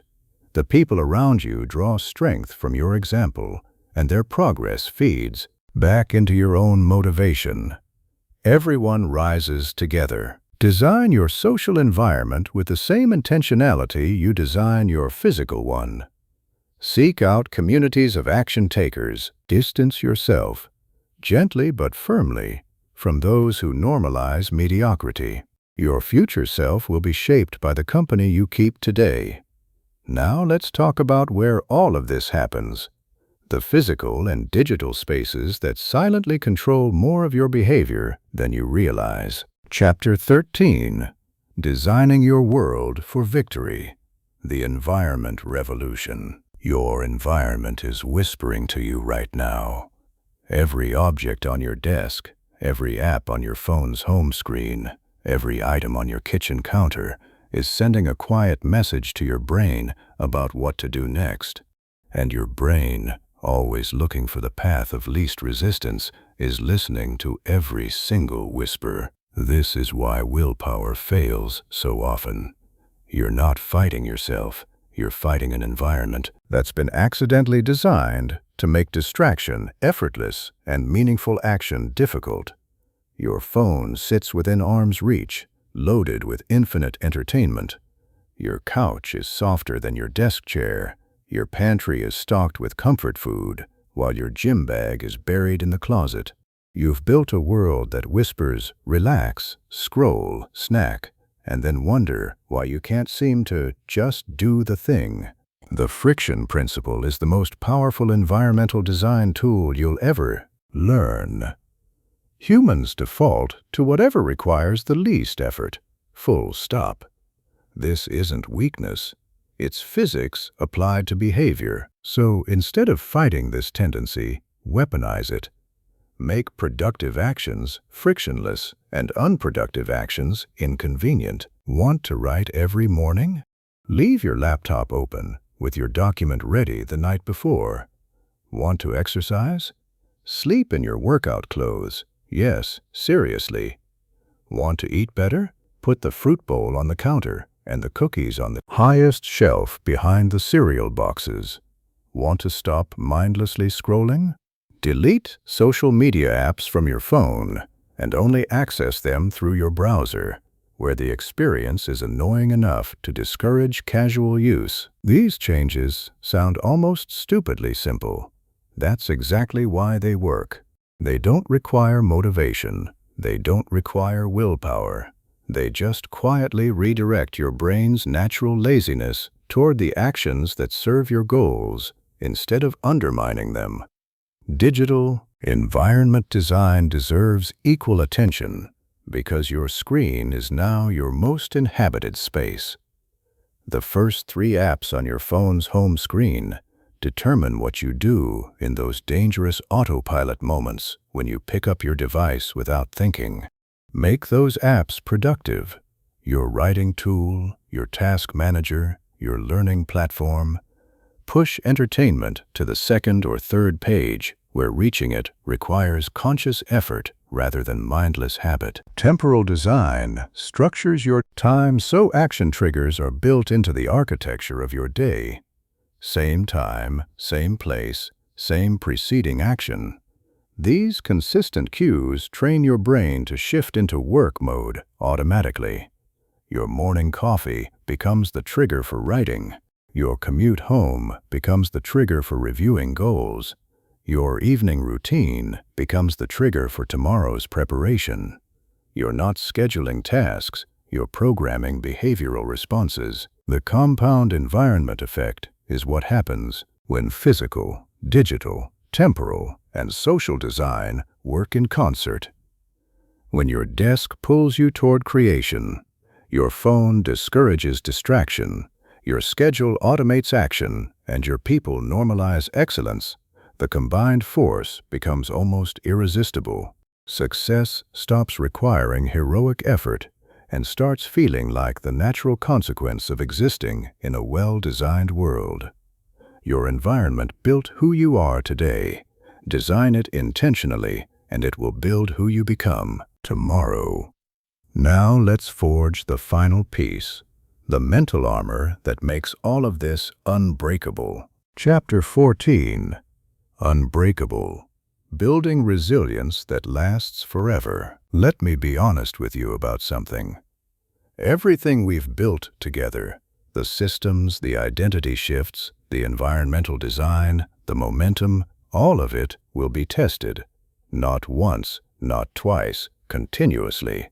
Life doesn't stop throwing punches just because you've learned to fight. It throws harder ones. The question isn't whether you'll get knocked down. You will. The question is, what happens next? Resilience isn't the absence of pain. It's not pretending setbacks don't hurt or failures don't sting. It's the ability to feel the full weight of disappointment, frustration, and fear, and then get up and take the next step anyway. Not because you're numb, because you're committed to something bigger than today's bruise. The anti-fragility principle takes this further. Some systems merely survive stress. They bend but return to their original shape. Anti-fragile systems actually get stronger because of stress. Your muscles work this way.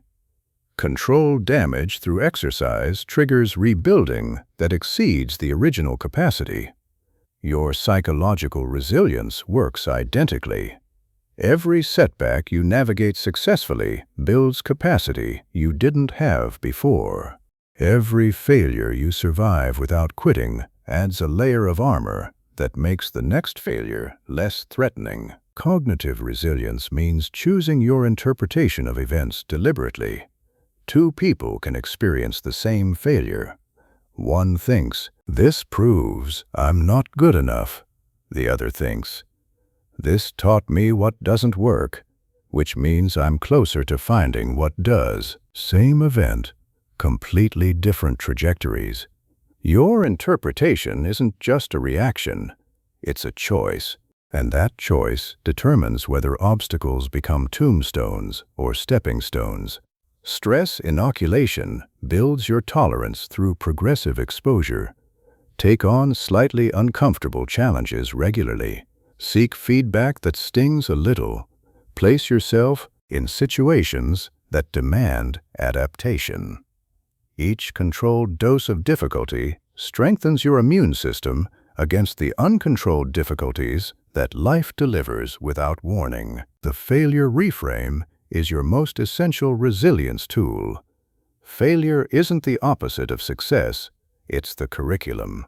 Every unsuccessful attempt contains data about what to try differently. The person who fails 10 times and adjusts each time is infinitely closer to success than the person who never fails because they never tried. Recovery speed matters more than failure prevention. You will fall. The winners aren't the ones who never stumble. They're the ones who get back up before the dust settles. Build your recovery protocol now, before you need it. Know your support system. Know your floor commitment.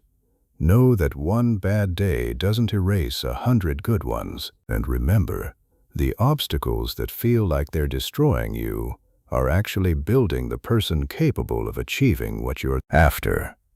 The struggle isn't separate from the success. It's the price of admission. Now let's bring everything together into the final transformation. Chapter 15, The Unstoppable You. Becoming someone who can't help but succeed. We've come a long way together, you and I want to end not with a lecture, but with a mirror, because if you've truly absorbed what we've walked through, the neuroscience of resistance, the identity thermostat, the systems that make quitting harder than showing up, the momentum that turns tiny actions into avalanches, then the person reading these final words is already different from the person who started. You didn't just learn strategies. You started becoming someone new. That's the real transformation, not a better to-do list, not a fancier morning routine, not another burst of motivation that'll fade by Thursday. The real transformation is identity level. It's the shift from "I'm trying to take action" to "I am someone who acts." And that shift, quiet, internal, invisible to everyone but you, changes everything. Because when action becomes part of who you are, rather than something you force yourself to do, the entire game changes. You stop negotiating with yourself every morning. You stop waiting for the stars to align. You stop asking, "Do I feel like it?" and start simply doing it. The way you breathe, the way you blink, the way your heart beats without being asked. Every chapter in this journey gave you a piece. The understanding that motivation is weather, not fuel. The knowledge that your brain is a survival machine you can reprogram. The awareness that your identity story is the operating system behind every choice. The systems that eliminate the need for daily willpower battles. The momentum that turns consistency into unstoppable force. The resilience that transforms setbacks into strength. The environment that makes success the path of least resistance. The people who pull you forward when your own engine stalls. Individually, each piece is powerful. Together, there's something else entirely. They're a new you, not a perfect you. Perfection was never the goal. A moving you, a building you, a you who shows up on the hard days, who keeps the ember burning when the fire dies down, who looks at walls and sees doors. And here's what I want to leave you with. The thought, I hope, echoes in your mind long after these words fade. You don't have to become extraordinary overnight. You just have to become someone who takes one small action today, and then another one tomorrow, and another the day after that, because that's the secret the world's highest achievers know and never talk about. They didn't transform in a single moment of brilliance. They transformed through 1,000 quiet moments of showing up when it would have been easier not to. You now have everything you need: the knowledge, the systems, the understanding. The only question left is the one that's always mattered most, the one that no book, no video, no coach can answer for you. What will you do next? Not tomorrow, not Monday, right now, today. Because the person you're becoming is built one action at a time, and the next action is yours.